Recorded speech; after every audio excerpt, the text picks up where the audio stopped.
दो दिन का अच्छा बेस था मार्केट का और उस बेस का हमने अच्छा फ़ायदा भी उठाया।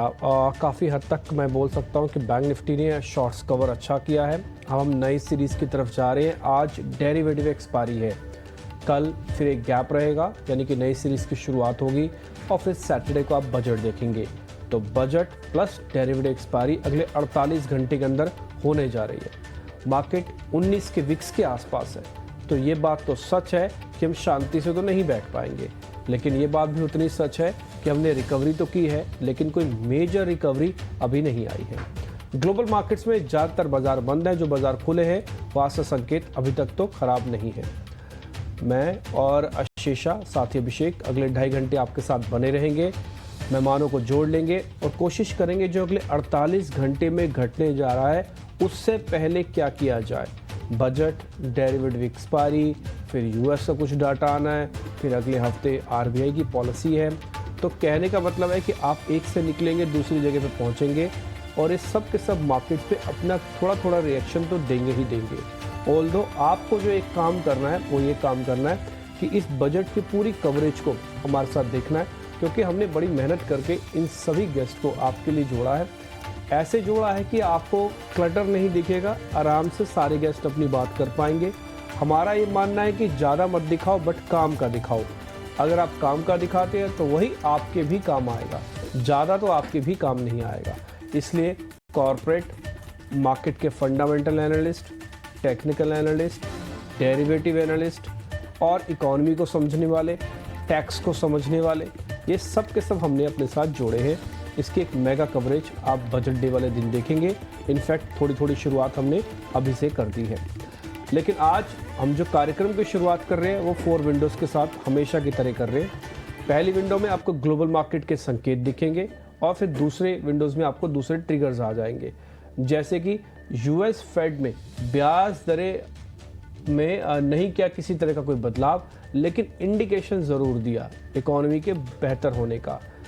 क्या अब यूएस में अगर ब्याज दरें के संकेत नहीं घटने के हो रहे हैं तो क्या इंडियन मार्केट पे भी ऐसा ही होगा? हम भी बड़ी उम्मीद लगा के बैठे हैं कि कुछ दरें कम होंगी। देखते हैं क्या होता है। हो सकता है आरबीआई ने जो पहले लिक्विडिटी का पंच दिया हो इसी वजह से दिया हो कि वो भी ब्याज दरें ना घटा रहा हो, है ना? तो ये पॉइंट भी हो सकता है।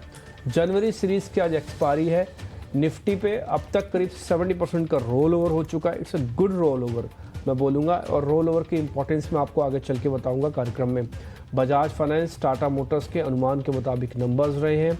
अच्छी बात है कि नंबर की विजिबिलिटी दिख रही है, नहीं तो मार्केट का यूफोरिया ऐसा था, अच्छे नंबर आए बुरे नंबर आपको पता ही नहीं चलता था, लेकिन अब रिएक्शन थोड़ा स्ट्रॉन्ग आ रहा है और एसआरएफ के भी अच्छे नंबर्स आए हैं। बीईएल, एलएनटी समेत 6 निफ्टी कंपनियां और 14 एफ&ओ कंपनीज के नंबर आज होंगे। तो रिजल्ट्स हैवी डे भी है, इसको भी ना भूलिएगा। अगर आप स्टॉक स्पेसिफिक काम करते हैं तो चेक कर लेना आपकी कंपनी के नतीजे आ रहे हैं कि नहीं आ रहे। कार्यक्रम को आगे बढ़ा रहे हैं आशीषा अभिषेक मेरे साथ बने हुए। आशीषा, गुड मॉर्निंग। Good morning. तो हाँ, सभी ट्रिगर्स जहाँ पर आपको अपनी नज़र रखनी चाहिए। नतीजों का सीजन शुरू हो चुका है, इनफैक्ट कई सारे नतीजे आ चुके हैं, उस पर भी हमारी नज़र रहेगी। लेकिन आज सुबह की सबसे बड़ी खबर फेडरल रिजर्व की बैठक और उसके पीछे का जो आउटकम। अनुमान के मुताबिक फेडरल रिजर्व ने ब्याज दरों में कोई बदलाव नहीं किए। 4.25 से 4.5% के बीच ही फेडरल रिजर्व ने अपनी ब्याज दरें रखी है। लेकिन जो कमेंट्री निकल कर आई उस पर सबकी नज़र है। लेबर मार्केट के रिलेटेड काफ़ी स्ट्रॉन्ग कमेंट्री, अनएम्प्लॉयमेंट कम होती हुई नजर आई, लेबर मार्केट भी काफ़ी स्ट्रॉन्ग है। लेकिन अभिषेक, अमेरिकी बाजार कल लाल निशान में बंद होते हुए नजर आए और इसके अलावा कमोडिटी मार्केट में भी ज़्यादा कुछ एक्शन नहीं दिखा। हाँ आशीषा, देखिए एक्शन वाकई कम है और यूएस में जो रिएक्शन हमने बाजार में देखा भी है ना, वो वहाँ फेड के कमेंट्स पर नहीं आए हैं, वहाँ भी नतीजे चल रहे हैं। आज देखिए भारत में 6 निफ्टी कंपनियों के नतीजे आएंगे और 14 एफ&ओ कंपनियों के नतीजे आएंगे। तो ये नतीजे क्रूशियल होंगे बनिस्बत की यूएस फेड से क्या संकेत निकल के आ रहे हैं। यूएस फेड ने जैसी कि उम्मीद थी दरों को अनचेंज रखा है। लगातार 3 रेट कट हुए थे और उसमें 1% दरें घटे थी और इस बार सबको उम्मीद भी यही थी कि दरों में कोई बदलाव नहीं होने वाला है। जो फंड्स रेट हैं पुराने स्तर पर बरकरार रहने वाले हैं और उसी तरह का हुआ भी है। हाँ, जो कमेंट्री आई है उसमें कुछ कुछ चीजें नोटिस करने वाली जरूर है। जेरोम पावेल ने यह कहा है कि दरों में कटौती को लेकर वो जल्दबाजी नहीं करेंगे और महंगाई को लेकर जो थोड़ी चिंता है वो बढ़ती हुई दिख रही है। दिसंबर में जो कमेंट्री थी यूएस फेड की तरफ से उसमें यह मेंशन था कि 2% का जो टारगेट है उसकी तरफ महंगाई आती हुई दिख रही है, लेकिन उस लाइन को अब फेड के स्टेटमेंट से हटा दिया गया है, यानी कि थोड़ी सी इंपॉर्टेंस बढ़ गई है महंगाई के आंकड़ों की। देखना होगा कि उसको किस तरह से आगे बाजार लेता है। नवंबर के जो आंकड़े आए थे यूएस की सीपीआई की, वो 2.4% पर आए थे, 6 महीने के ऊपरी स्तर पर थे। तो थोड़ी सी चिंताएं महंगाई को बढ़ती हुई दिख रही है। अदरवाइज कोई ज्यादा ना तो वहां से इनकरेजिंग संकेत थे, ना ज्यादा निराश करने वाले संकेत। बाजारों ने जो रिएक्शन दिया वो फेड को डिस्काउंट करके दिया, क्योंकि बाजार उम्मीद करके चल रहे थे कि कोई चेंज नहीं होने वाला है। अगर हम स्टॉक स्पेसिफिक अगर हम एक्शन की बात करें तो इनवीडिया में परसों हमने देखी थी कि भारी पिटाई के बाद रिकवरी आई थी। डीप सीक वाली जो चिंता थी उसके चलते शेयर टूटा था 17%। परसों के सत्र में करीब 8% रिकवर हुआ। कल फिर से 4% के आसपास की कमजोरी वहां पर हावी होती दिखी है। माइक्रोसॉफ्ट के नतीजे तो ठीक आए, लेकिन आगे का जो आय गाइडेंस था वो थोड़ा सा वीक साइड पर आया।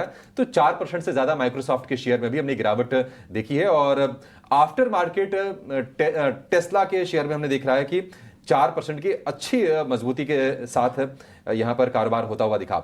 आज एप्पल के और इसके बाद अमेजॉन के नतीजों पर बाजार की नजर रहेगी, और कुछ अहम जो डेटा आएंगे उसमें Q4 के जीडीपी के आंकड़े आएंगे अमेरिका के आज, और इसके अलावा बेरोजगारी दावा के आंकड़े आएंगे शुक्रवार को, यानी कि कल वहां पर पीसी यानी कि पर्सनल कंजम्पशन एक्सपेंडिचर के आंकड़े आते हुए दिखेंगे। एशिया में ज्यादातर बाजार बंद है जैसा डिम्पी बता रहे थे, और चीन, दक्षिण कोरिया, हांगकांग, ताइवान, ये सारे के सारे जो बाजार हैं लूनर न्यू ईयर के मौके पर बंद हैं। जापान का बाजार खुला है, दूसरे सत्र में हल्की सी तेजी देख रहे हैं, 50-60 अंक ऊपर है, ज्यादा क्यूज वहां से भी रीड करने को लेकर नहीं है। कमोडिटीज की बात करें, ज्यादा एक्शन तो नहीं है, लेकिन ये जरूर है कि आपके कॉन्फिडेंस के लिए बहुत जरूरी है कि कच्चा तेल नीचे ही रहे। कच्चा तेल $77 के भी नीचे आया है, और यूएस में क्रूड का भंडार थोड़ा सा बड़ा है, इसके चलते ये दबाव बना है।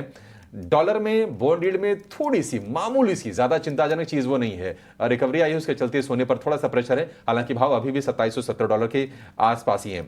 डॉलर इंडेक्स 107.9 के आसपास है। और अगर हम 10 साल के बॉन्ड यील्ड की बात करें, हल्का सा स्पाइक वहां पर है। कल हम 4.52 की रीडिंग देख रहे थे, आज वो रीडिंग है 4.53 के आसपास का। तो 1 बेसिस पॉइंट की बढ़ोतरी बॉन्ड यील्ड में आई है। तो ज्यादा कुछ रीड करने को लेकर नहीं है। अब देखिए गिफ्ट निफ्टी भी बिल्कुल शांत शुरुआत के संकेत दे रहा है, 23,155 के आसपास। 2 सत्र की तेजी हो गई है, कुछ अच्छी चीजें हो रही हैं। एक तो आरबीआई से लिक्विडिटी बूस्टर मिला है, 12% बाजार करेक्ट हुए थे, तो निचले स्तर पर थोड़े से ट्रेडर और थोड़े निवेशक एक्टिव हुए हैं। बाकी क्रूड में नरमी एक और चीज है जो बाजारों को निश्चित तौर पर पसंद आ रही है, तो इसके चलते स्ट्रेंथ लौटती हुई दिखी, लेकिन कितनी टिकेगी ये देखने वाली चीज होगी।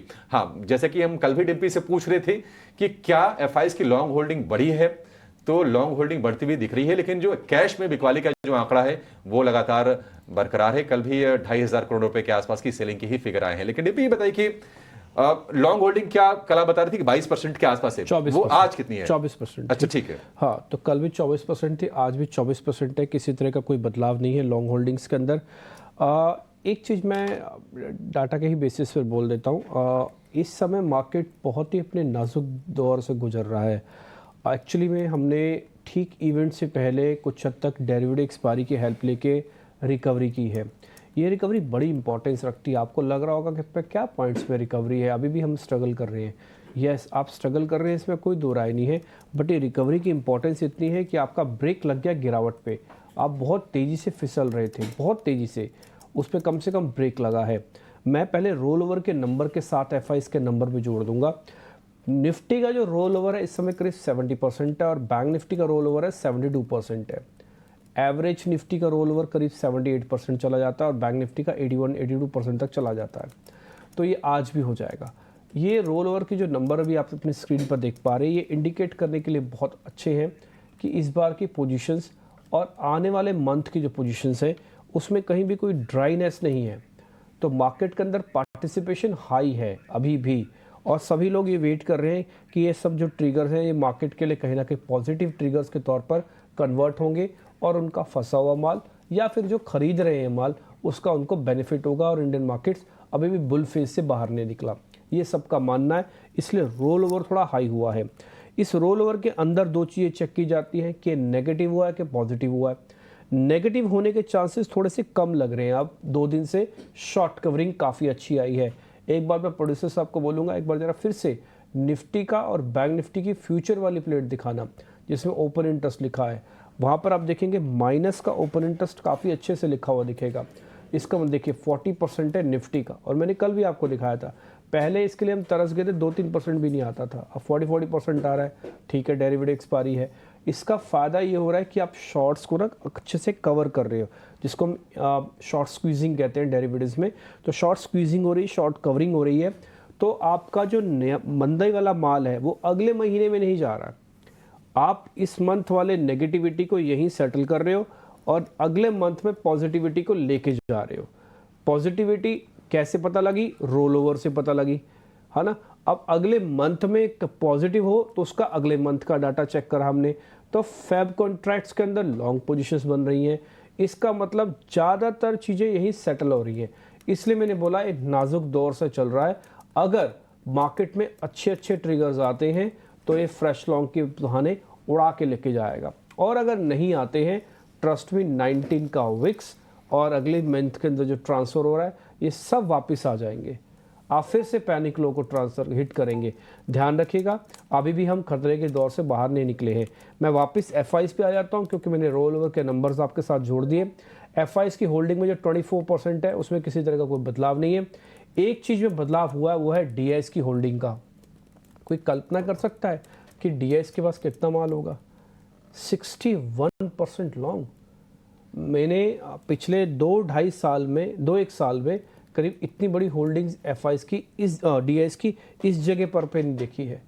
तो ये बात मैं कह सकता हूँ कि पहले तो मैंने थैंक यू भी किया था 3-4 दिन पहले डीआईएस का, मैं फिर से उनका थैंक यू कर देता हूँ कि आपकी ही बदौलत हम मार्केट के अंदर बहुत बड़े डिप से बच पाए हैं, और इनकी जो होल्डिंग्स हैं उन्होंने काफ़ी हद तक इंडियन मार्केट्स को बचाया है।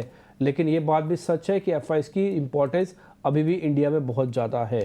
तो ये क्लियर हो गया कि डीआईएस 61% लॉन्ग पे, वो भी बजट की वेट कर रहा है, और उससे पहले थोड़ी बहुत पोजीशनिंग उसने की है। और मैं उम्मीद करता हूँ कि एफआईज झक मार के वापस इंडिया में लौट के आएंगे, और जैसे लौट के आएंगे फिर आप इंडियन मार्केट्स का वापस से वही रुतबा, वही रसूख देखेंगे कि 100 पॉइंट नीचे, अगले दिन फिर से 500 पॉइंट ऊपर, ऐसा ही कुछ आपको दिखेगा। रिटेल ने अभी भी खचाखच माल भर रखा है। मैं उम्मीद करता हूं कि मान लीजिए अगर बैंक निफ्टी 1000 पॉइंट, निफ्टी करीब 300 से 400 पॉइंट आता है तो रिटेल अपना माल थोड़ा बहुत छोड़ेगा। देखते हैं क्या होगा। फिलहाल तो ये नंबर्स हैं, मेजर चेंजेस ऐसा कुछ नहीं है। एक चेंजेस मैं और बताता हूँ, मूविंग एवरेज के तौर पर अब निफ्टी ने भी 5 दिन और 10 दिन की एवरेज को पार कर लिया है। कल बैंक निफ्टी ने किया था परसों, और कल निफ्टी ने भी कर लिया।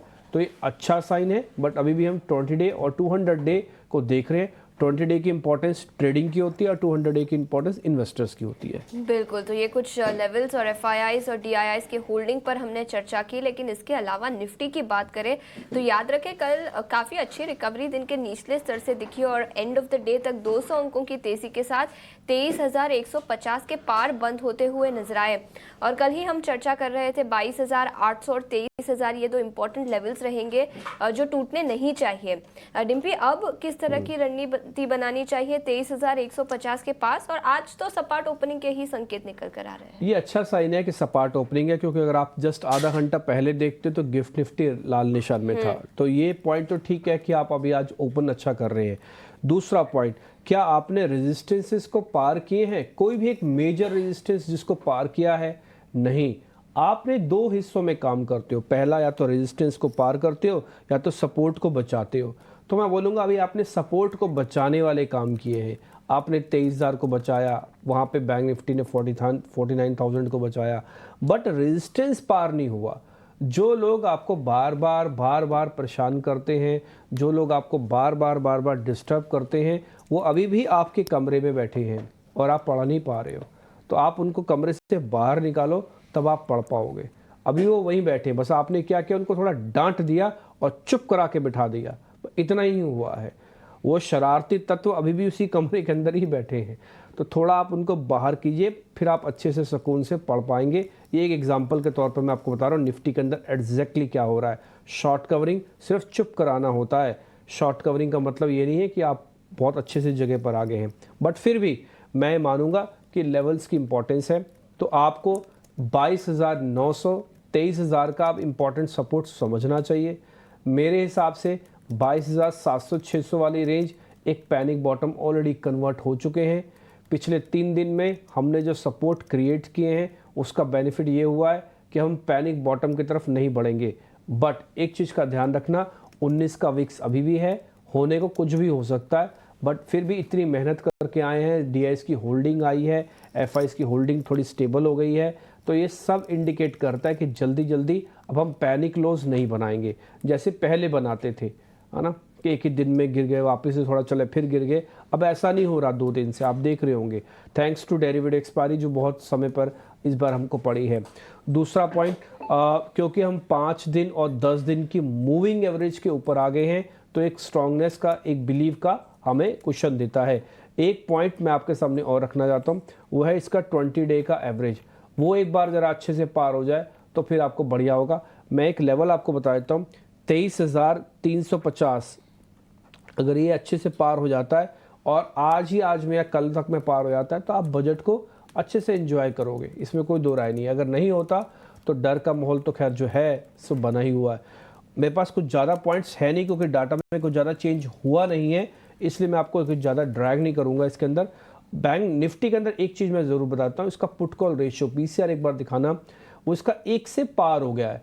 कोई आदमी आपके साथ बैठा है और आप यार दोस्त आपस में डिस्कस कर रहे हो कि भाई निफ्टी महंगा है सस्ता है, तो आप उसको बोलना कि ना तो निफ्टी महंगा है ना तो सस्ता है, निफ्टी फेयर वैल्यू पे है। ध्यान रखिएगा, निफ्टी फेयर वैल्यू पे है। FIs की होल्डिंग बहुत इंपॉर्टेंट रखती है। FIs लॉन्ग शॉर्ट रेशियो जो होती है अभी वो 24% पे है, ये बढ़ गया ना तो फिर बहुत अच्छा होगा, ऑल्दो आपने थोड़ी बहुत रिकवरी की है। एक चीज़ में से कुछ मिस ना हो रहा हो बस, एक और चीज़, प्रीमियम अभी भी आपको दिख रहा है, इट्स अ गुड साइन कि आप 13 पॉइंट के प्रीमियम के साथ अभी भी सीरीज़ को आज क्लोज कर रहे हैं, नहीं तो प्रीमियम ऑलरेडी श्रिंक हो जाता है।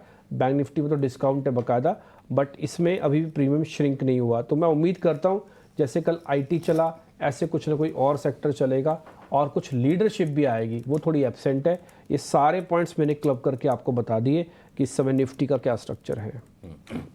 निफ्टी बैंक निफ्टी कल 300 अंकों के आसपास की तेजी रही और लिक्विडिटी बूस्टर ने RBI का काम किया है। अभी ये बताइए कि शॉर्ट कवरिंग क्या और हम उम्मीद करके चलें अभी?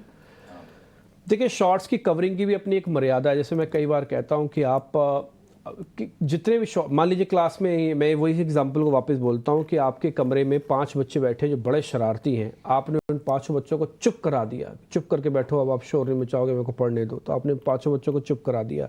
उसमें से एक बच्चे को बाहर भी भगा दिया कि चलो तू भाग जा। 4 बच्चे अभी भी बैठे हैं उसके अंदर, ठीक है, वो चुप करके तो बैठे हैं, लेकिन अब कोई ना कोई और पेरेंट घर में आने वाला है या कोई और बच्चा घर में आ सकता है, तो फिर से वापस ना शोर मचाएं। तो इसलिए शॉर्ट कवरिंग ने एक मर्यादा तो रखी, आपको चुप करवा दिया, आप पढ़ने लग गए हो, लेकिन खतरा टला नहीं है अभी भी। और क्योंकि एक्सपायरी आ गई तो अब आप शॉर्ट्स के साथ तो कैरी हो ही नहीं सकते ना, अब आपको तो अगले मंथ में जाना है।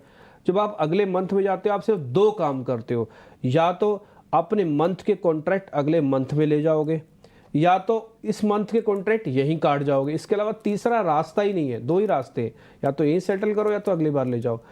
काफी हद तक शॉर्ट्स यहीं सेटल हो रहे हैं, लॉन्ग पोजीशंस अगले मंथ में बन रही हैं, बट वो एग्रेसिव नहीं है। कैसे पता लगा एग्रेसिव नहीं है? लो ओपन इंटरेस्ट से पता लगा।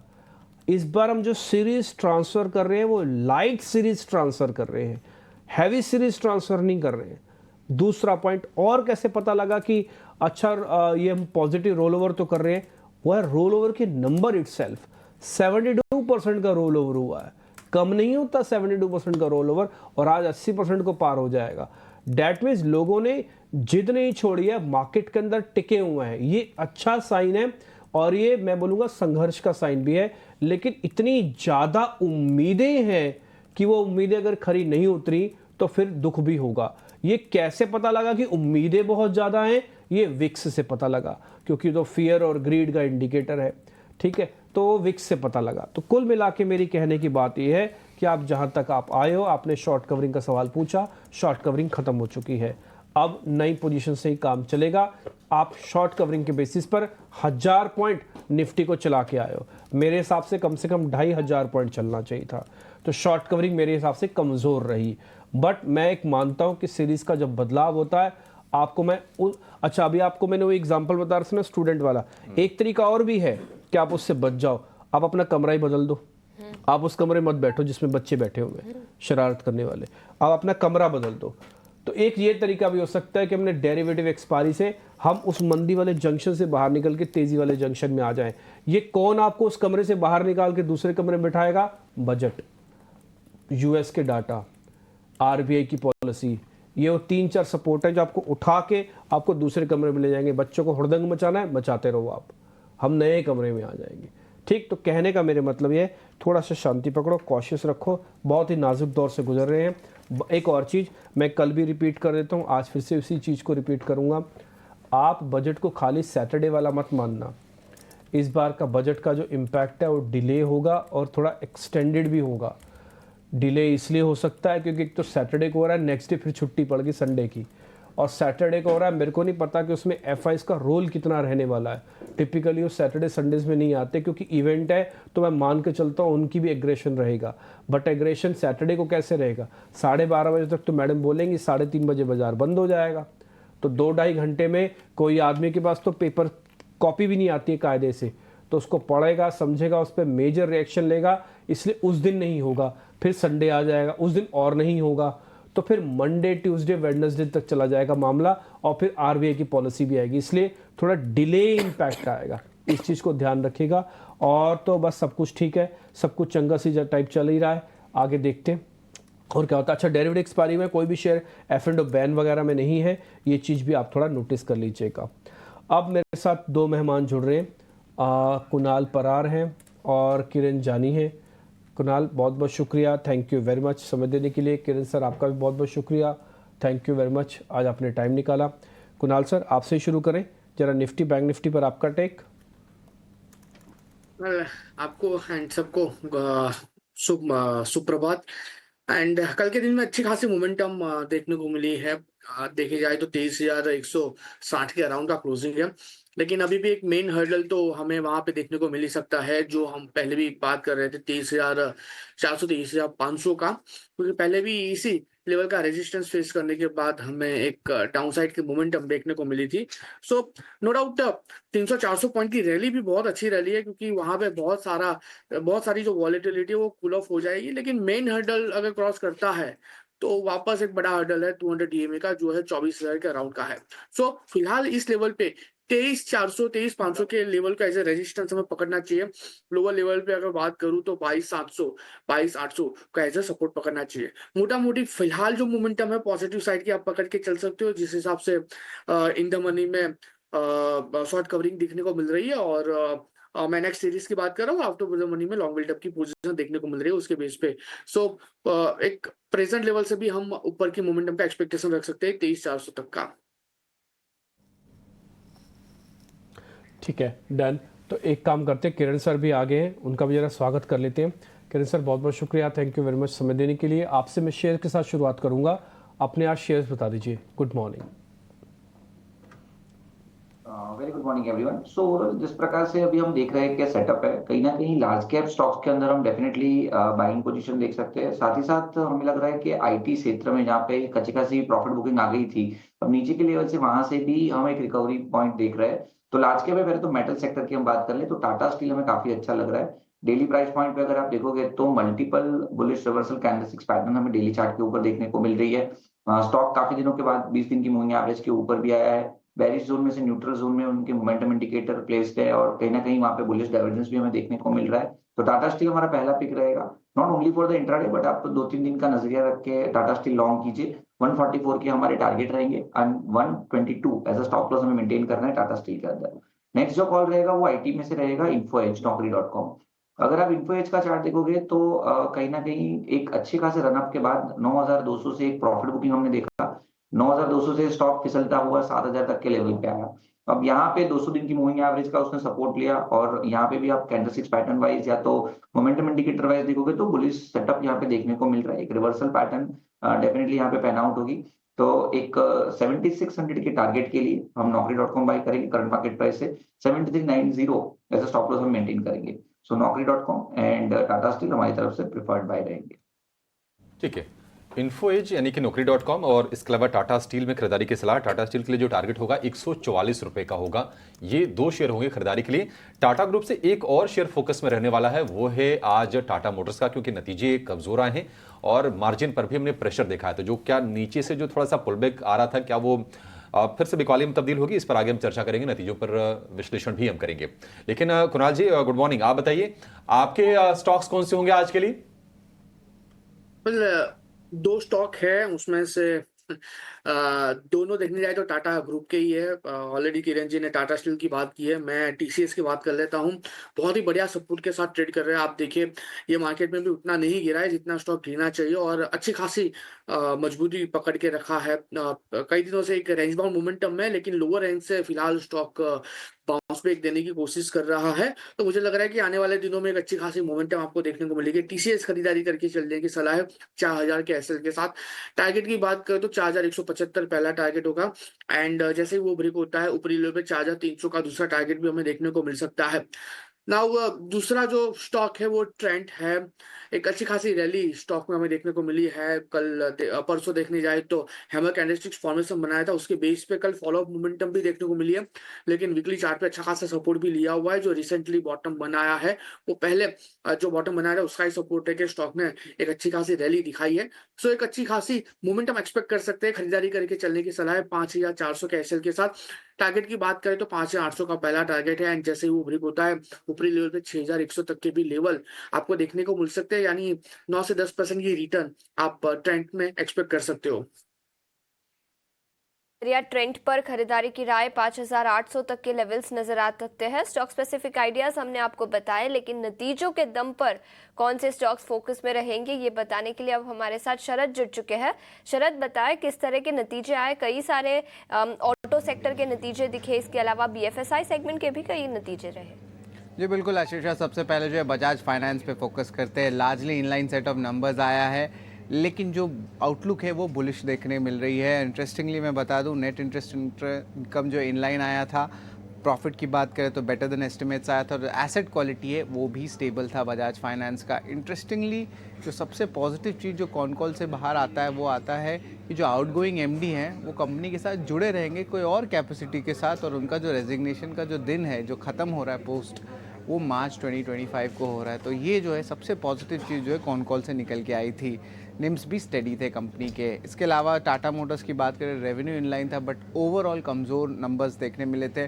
मार्जिन्स और पैट दोनों ही एस्टिमेट मिस किया था। जेएलआर की बात करें तो मैनेजमेंट ने जो है उनकी रेवेन्यू गाइडेंस को भी थोड़ा घटाया है, और ओवरऑल हालांकि मार्जिन्स देखें तो यहाँ पे जो है अच्छी मूवमेंट ज़रूर देखने मिली है, बट लार्जली अभी भी जो है डिमांड जो है चाइना यूरोप का अभी भी जो कम है, और कंपटीशन भी जो है भारत के बिज़नेस में खास करके ईवी सेगमेंट में वहाँ पे जो है थोड़ी सी पेन ज़रूर है। रेमंड की बात करें तो स्ट्रॉन्ग सेट ऑफ नंबर्स आए, अनुमान से बेहतर नतीजे देखने मिले। खास करके जो रियल्टी बिजनेस है वहाँ पे सस्टेन्ड आउट परफॉर्मेंस जो है पिछले 3 से 4 क्वार्टर में कंपनी ने दिया है। ब्लू स्टार की बात करें तो स्ट्रॉन्ग सेट ऑफ नंबर्स देखने मिले हैं। यहाँ पे मार्जिन्स भी 50 basis points year on year basis पे बढ़ा है। उनके ईएमएस बिजनेस में भी जो एक अच्छी इंप्रूवमेंट आई है। एसआरएफ की बात करें तो यहाँ पे जो डोमेस्टिक रेफ्रिजरेटर गैस वाली उनकी बिजनेस है, उन्होंने इतनी अच्छी आउट परफॉर्मेंस की कि ओवरऑल एबिडा एस्टिमेट्स को जो है उन्होंने बीट किया, और largely strong set of numbers जो है आपको एसआरएफ में देखने मिले। हालांकि उनके स्पेशलिटी केमिकल सेगमेंट में इन्वेंट्री ओवरहैंग अभी भी देखने मिल रहा है, लेकिन क्लैरिटी जो है आज आने वाली है स्टॉक पे 2:30 बजे जब कंपनी की मैनेजमेंट कमेंट्री आएगी। वोल्टस की बात करें तो कमज़ोर नतीजे आए हैं। हालांकि कंपनी ज़रूर घाटे से मुनाफे में आई है, लेकिन एक चीज़ बता दूं, जो यूसीपी सेगमेंट होता है, यूनिटरी कूलिंग प्रोडक्ट सेगमेंट, वहाँ के मार्जिन्स बहुत लो आए। और याद रखिए इंपॉर्टेंटली जो है मैनेजमेंट ट्रांजिशन के भी एक न्यूज़ फ्लो आई है। ब्रिगेड की बात करें तो यहाँ पे गुड सेट ऑफ नंबर्स देखने मिले हैं। कुछ एडजस्टमेंट्स के कारण जो है नेट प्रॉफिट जो है 200% के ऊपर की ग्रोथ आई है, but largely stable set of numbers जो है ब्रिगेड एंटरप्राइजेस के देखने मिले। अब ऑफकोर्स याद रखिएगा कि जो 3rd क्वार्टर था बैंगलोर बेस्ड कंपनीज़ की, उन वहाँ पे जो है थोड़े डिले भी हुए थे लॉन्चेस को लेके, तो उसका भी थोड़ा इम्पैक्ट आया, बट ओवरऑल परफॉर्मेंस ठीक रही है। और ये स्क्रीन पे आप देख सकते हैं, और आप फोटो या स्क्रीनशॉट भी ले सकते हैं कि क्या क्या इम्पैक्ट आए हैं अर्निंग्स को लेके। तो ये अहम स्टॉक्स है जिस पे आपकी आज नज़र होनी चाहिए। ये कुछ एक नंबर्स वाले शेयर्स हैं, इसकी पूरी एक लिस्ट भी आपके सामने है और पूरे एक रिपोर्ट कार्ड जैसे हम बना देते हैं आपके लिए, कहाँ पे स्ट्रेंथ है, कहाँ पे वीकनेस है, फ़ोटो खींच लीजिए, लिख लीजिए या जैसी भी आपको ठीक रहे। हम इसको सोशल मीडिया पे भी डाल देते हैं। और थोड़ा मैं वापस से रिक्वेस्ट करूँगा डिजिटल टीम को कि इसको एज इट इज़ फ़ोटो के साथ ही चिपका दिया करो। अगर 2 प्लेट है तो 2 को अलग अलग करके। अच्छा शरद, एक काम और करो, जरा आप खबरों वाले शेयर्स भी बता देंगे। बिल्कुल, वोल्टस पे जो है एक इम्पॉर्टेंट खबर है जो मैं पहले आपको बता रहा था, टीज कर रहा था। यहाँ पे प्रदीप बख्शी जी ने जो है स्टेप डाउन कर दिया है एमडी और सीईओ के पद से। इनकी जो बात थी कि अगस्त से जो है वो रिन्यू कर सकते कि नहीं, उस पर बाज़ार पे थोड़ी सवाल थे, और उनके जगह जो है मुकुंदन मेनन जो है एमडी के तौर पे आएंगे 1 सितंबर से। मैं इसलिए इम्पोर्टेंट बात बता रहा हूँ क्योंकि पिछले 20 साल से प्रदीप जी ने जो कंपनी है उसके जो यूसीपी सेगमेंट है, जो एसी की सेगमेंट जिसको कहा जाता है, उसमें जो है उनका बहुत बड़ा योगदान रहा है। तो थोड़ी सी नेगेटिव इम्पैक्ट स्टॉक में ज़रूर देखने मिल सकती है। कल जो था दोपहर में शुगर स्टॉक्स पे भी नज़र रखिएगा, खासकर कि बलरामपुर चीनी मिल्स। यहाँ पे जो है कल दोपहर को जो है गवर्नमेंट की अनाउंसमेंट्स आई थी, लेकिन जो आई थी अनाउंसमेंट्स इथेनॉल प्राइस हाइक्स की, उतनी ज़्यादा इंपॉर्टेंट या आप कह सकते हैं कि उतना ज़्यादा बेनिफिट जो है शुगर इंडस्ट्री के लिए नहीं था। इसके कारण जो है इस्मा, जो शुगर की बॉडी होती है, उन्होंने अर्ज किया है गवर्नमेंट को रिकन्सिडर करने के लिए कि एक सूटेबल प्राइस इंक्रीज़, एक बड़ा प्राइस इंक्रीज़ हो, क्योंकि इंडस्ट्री को जो है इथेनॉल प्राइस हाइक उतना बड़ा मिला नहीं। कुछ कुछ कैटेगरीज में तो इथेनॉल प्राइस हाइक आए भी नहीं, तो उसके कारण जो है थोड़ी सी नरमी जो है शुगर स्टॉक्स में आज देखने मिल सकती है। और इस्मा ने भी जो है अर्ज किया है कि इस प्राइसिंग को फिर रीलुक करे गवर्नमेंट। ग्रैनुअल्स इंडिया के लिए पॉजिटिव न्यूज़ है। विशाखापट्टनम की जो प्लांट है उनको वहाँ पे EU GMP सर्टिफिकेशन आया है, और ये अप्रूवल जो है हंगरी की मेडिकल अथॉरिटी से देखने मिला। वही वर्लपुल इंडिया खास करके यहाँ पे एक इम्पॉर्टेंट अपडेट आया है। इन्होंने कहा है कि उनकी जो पेरेंट है वर्लपुल कॉरपोरेशन, वो अभी करंटली 51% स्टेक होल्ड करते हैं, और वो जो है लगभग 20% स्टेक तक जो अपनी जो है ओनरशिप गिरा सकती है। यानी कि 51% स्टेक है, उसको घटा के 31% घटा के 20% तक ला सकते हैं मिड 2025 तक। तो एक टाइप से आप कह सकते हैं प्रमोटर जो है पार्शियल एग्जिट जो है ले रहा है इंडिया नाम से। तो ये अपडेट जो है वर्लपुल से देखने मिला है। सोना BLW के लिए एक पॉजिटिव न्यूज़ है। पावर ट्रेंड का करार किया है, ईवीटॉल और ड्रोन्स बनाने वाले। और आखिर में JK सीमेंट पे भी नज़र रखेगा, जहाँ पे GMDC के साथ उन्होंने लाइमस्टोन सप्लाई का करार किया है। सीमेंट कंपनीज़ के लिए एक रॉ मटेरियल होता है लाइमस्टोन, तो एक टाइप से एक लॉन्ग टर्म पैक्ट जो है इन्होंने साइन किया है। तो ये अहम स्टॉक्स है जिस पे आपको नज़र रखना होगा। खबरों वाले शेयर भी हैं और ढेर सारे नतीजे आए हैं, और नतीजों में ऑटो कंपनीज के, 4 व्हीलर कंपनीज के नतीजे काफ़ी क्रूशियल हैं। टाटा मोटर्स के नतीजे अनुमान से थोड़े कमज़ोर आए हैं और हमने मार्जिन पर प्रेशर देखा है। बजाज फाइनेंस के नतीजे आए हैं मिले जुले। तो अब समझ लेते हैं कि ये ब्रोकरेज रिपोर्ट्स क्या कह रही हैं। स्टूडियो में हमारे साथ जुड़ गए हमारे सहयोगी जिन्हें नागर। जिन्हें उम्मीद करके चलेंगे इन तीनों कंपनीज को लेकर रिपोर्ट्स तो होंगी, मारुति, बजाज फाइनेंस और टाटा मोटर। बिल्कुल। तो बताइए क्या क्या कैसी रिपोर्ट्स आई हैं।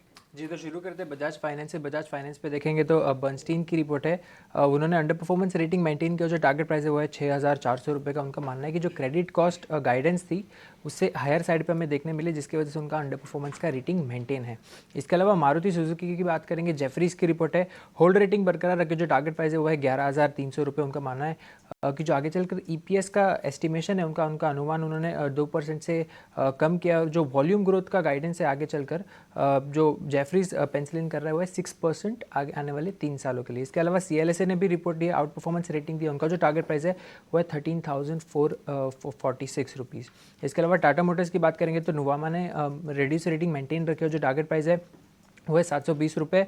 म्यूटेड रेवेन्यू देखने मिला। इसके अलावा जो JLR के वॉल्यूम एक्सपेक्टेशन है वहाँ पे कॉन्ट्रैक्शन वो एक्सपेक्ट कर रहे हैं करीब 4% का। इसके अलावा रिलायंस इंडस्ट्रीज भी फोकस में रहेगा। बोफा की रिपोर्ट है जहाँ पे बाय रेटिंग बरकरार है। टारगेट प्राइस की बात करेंगे 1550 रुपीज़ की। रिस्क रिवॉर्ड अब उन्हें फेवरेबल साइड पर नजर आ रहा है। और जो टेलीकॉम बिजनेस से फ्री कैश फ्लो है वो भी इंप्रूव होता हुआ उन्हें आने वाले सालों में नजर आ रहा है। इसके अलावा ACC अंबुजा, ये 2 काउंटर्स भी फोकस में रहेंगे। गोल्डमैन सैक्स की रिपोर्ट है। अंबुजा की बात करेंगे तो न्यूट्रल स्टांस मेंटेन है। टारगेट प्राइस है 535 और ACC पे सेल रेटिंग बरकरार है और वहाँ पे टारगेट प्राइस है 2,190 रुपये। ओवरऑल जो कैपेसिटी एडिशन है अंबुजा में वो आने वाले 12 से 18 महीनों में काफ़ी ज़्यादा देखने मिल सकता है। ये है गोल्डमैन सैक्स का मानना। और आखिरी में बात करेंगे वोल्टास की। मॉर्गन स्टैनली की रिपोर्ट है। ओवरवेट रेटिंग बरकरार है। टारगेट प्राइस है 1975। लोअर UCP मार्जिन्स ने एक इम्पैक्ट डाला है, जिसके चलते एक अंडर परफॉर्मेंस हमें देखने मिली है कंपनी के Q3 रिजल्ट्स में। तो ये रहेंगे अहम स्टॉक जो ब्रोकरेज के दम पे आज फोकस में रहेंगे। कई सारे स्टॉक्स जहां पर ब्रोकरेज रिपोर्ट्स आई है, एक करके एक सब पर विस्तार में चर्चा करेंगे। जिन्हें शुक्रिया पूरी डिटेल्स के साथ हमारे साथ जुड़ने के लिए। लेकिन इस बीच हमारे साथ मयूरेश जोशी भी जुड़ चुके हैं। मयूरेश जी, गुड मॉर्निंग। 2 दिनों में बजट है, बाजार पर सबसे पहले आपकी राय लेना चाहेंगे फंडामेंटल्स पर। कई सारे नतीजे आ चुके और बजट से क्या उम्मीदें लगाई जा रही है, और क्या आपको लगता है कि इस मोमेंट के लिए शायद बाजार बॉटम आउट हो चुका है और अब fresh positions across the board सभी सेक्टर्स में लिए जा सकते हैं? Very good morning. नहीं, दो चीजें। एक, आई थिंक जो अर्निंग्स रहे हैं अब तक वो सॉफ्ट ही रहे हैं, और सेकंड हाफ के भी अर्निंग्स जो बाकी के अर्निंग्स रहेंगे वो भी सॉफ्ट रहने की उम्मीद है। तो कहीं ना कहीं आई थिंक अर्निंग्स के मद्देनजर डाउनग्रेड्स के पूरी की पूरी शक्यता है, और अर्निंग्स में कोई ऐसी इंप्रूवमेंट Q4 में दिख नहीं रही। इसलिए आई थिंक जो first half of next financial year होगा उस पर एक बेस केस बन रहा है कि अर्निंग्स वहां पे थोड़ी इंप्रूवमेंट दिखाए। दूसरा, आई थिंक जो ग्लोबल मैक्रोज है और एक्सपेक्टेशंस हैं कि ग्लोबल मैक्रोज कैसे प्ले आउट होंगे in lieu of Trump policies, in lieu of inflationary trends. और इन्फ्लेशन अभी भी स्टिकी है for most parts of the globe including India. और ये मैक्रो इफेक्ट जब जीडीपी को थोड़ा रिस्ट्रिक्ट करता है, along with whatever is happening with emerging economies, जो करेंसी डिप्रिसिएशन स्ट्रोक डिवैल्यूएशन आप देख रहे हैं, कहीं ना कहीं उसका जो एक इम्पैक्ट आता है वो माइक्रो लेवल पे भी रिफ्लेक्ट होना स्टार्ट हो जाता है, विच मीन्स कॉर्पोरेट अर्निंग्स थोड़े सॉफ्ट रहने की उम्मीद रख सकते हैं, which is probably happening at the current juncture. Now the best part here is whether this is a structural slowdown that we're probably seeing or a cyclical slowdown. अभी तक तो लग नहीं रहा है कि ये स्ट्रक्चरल स्लोडाउन है, whether it's pockets of urban consumption हो, रिकवरी इन रूरल कंजम्पशन हो as far as India Inc is concerned, या प्राइवेट केपेक्स में थोड़ी जो डिफर्ड रिकवरी हम देख रहे हैं, या जो इंटरेस्ट रेट साइकिल है in lieu with how the globe is moving, यहाँ पे भी थोड़ा डिले या लैग दिख सकता है। तो आई थिंक ये सारी चीजों को अगर आप एक साथ जोड़ते हैं तो कहीं ना कहीं आई थिंक जो एक अर्निंग्स पैरामीटर होता है ओवरऑल इंडेक्स के लिए and broader markets as well, वो थोड़ा सॉफ्ट ही लग रहा है for the reminder part of this year, which means Q3 and Q4 as well. अगर ग्लोबल कंडीशंस स्टेबल रहे, अगर मैक्रो कंडीशन स्टेबल रहते हैं, और जैसे हम बजट से उम्मीद कर रहे हैं कि थोड़ा ग्रोथ और कंजम्पशन ड्रिवन बजट हो सकता है, balancing fisc as well, I think एक बहुत फाइन बैलेंस है जो फाइनेंस मिनिस्टर को आई थिंक ट्रेड करना पड़ेगा, क्योंकि ये दोनों चीजें करने के लिए काफी कुछ अटकलें लगानी पड़ेंगी।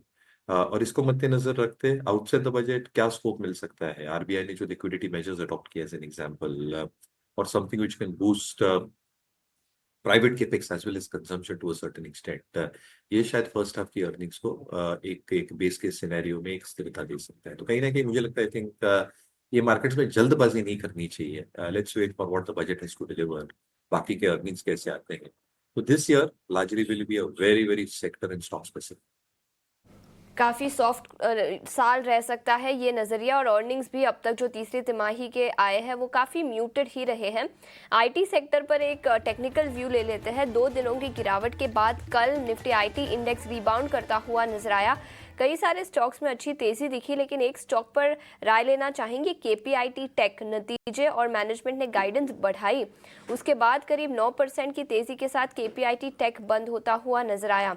कुणाल, आईटी इंडेक्स पर केपीआईटी और इसके अलावा और कोई स्टॉक जहां पर फ्रेश पोजीशंस लिए जा सके? सबसे पहले केपीआईटी की बात कर लेते हैं। जिस हिसाब से कल स्टॉक ने मोमेंटम दिखाई थी, आप देखें तो पिछले 3-4 वीक का जो डाउनसाइड का मोमेंटम था पूरा का पूरा स्टॉक ने कैप्चर कर लिया, एंड एक बुलिश एंगल्फिंग कैंडलस्टिक्स बनाई है ना। यहाँ पे थोड़ा सा वेट एंड वॉच करके चलने की सलाह है, क्योंकि जब भी इतनी बड़ी मोमेंटम देखने को मिलती है अबव एवरेज वॉल्यूम के साथ, तो कहीं ना कहीं हमें प्रॉफिट बुकिंग भी देखने को मिलता है। तो केपीआईटी में नई पोजीशन बना के चलने की सलाह तो बिल्कुल नहीं रहेगी। आने वाले दिनों में अगर स्टॉक 1380 के ऊपर अगर सस्टेन होता है तो फिर आप नई पोजीशन बना के चल सकते हो, क्योंकि 1380 के बाद स्टॉक आपको 1500 और 1500 के बाद ये आपको 1580 तक के लेवल दिखा सकता है। तो क्लियर कट रेजिस्टेंस यही है, 1380 के ऊपर आपको नई पोजीशन बनानी है। नाउ बात करते हैं दूसरे आईटी स्टॉक की। तो टीसीएस की तो हमने ऑलरेडी बात कर चुके हैं। टीसीएस में पोजीशन बना के चलने की सलाह भी है, क्योंकि स्टॉक लोअर लेवल से बाउंस हो रहा है और अच्छे खासे लेवल आने वाले दिनों में देखने को मिल सकते हैं। तो टीसीएस का हमारा ऑलरेडी कॉल है। एक और स्टॉक की बात करूंगा यहाँ पे, जहां पे मुझे लग रहा है कि स्टॉक में आने वाले दिनों में एक अच्छी खासी मोमेंटम देखने को मिल सकती है, एलटीआईएम। पहले भी हमने ये स्टॉक की बात की थी।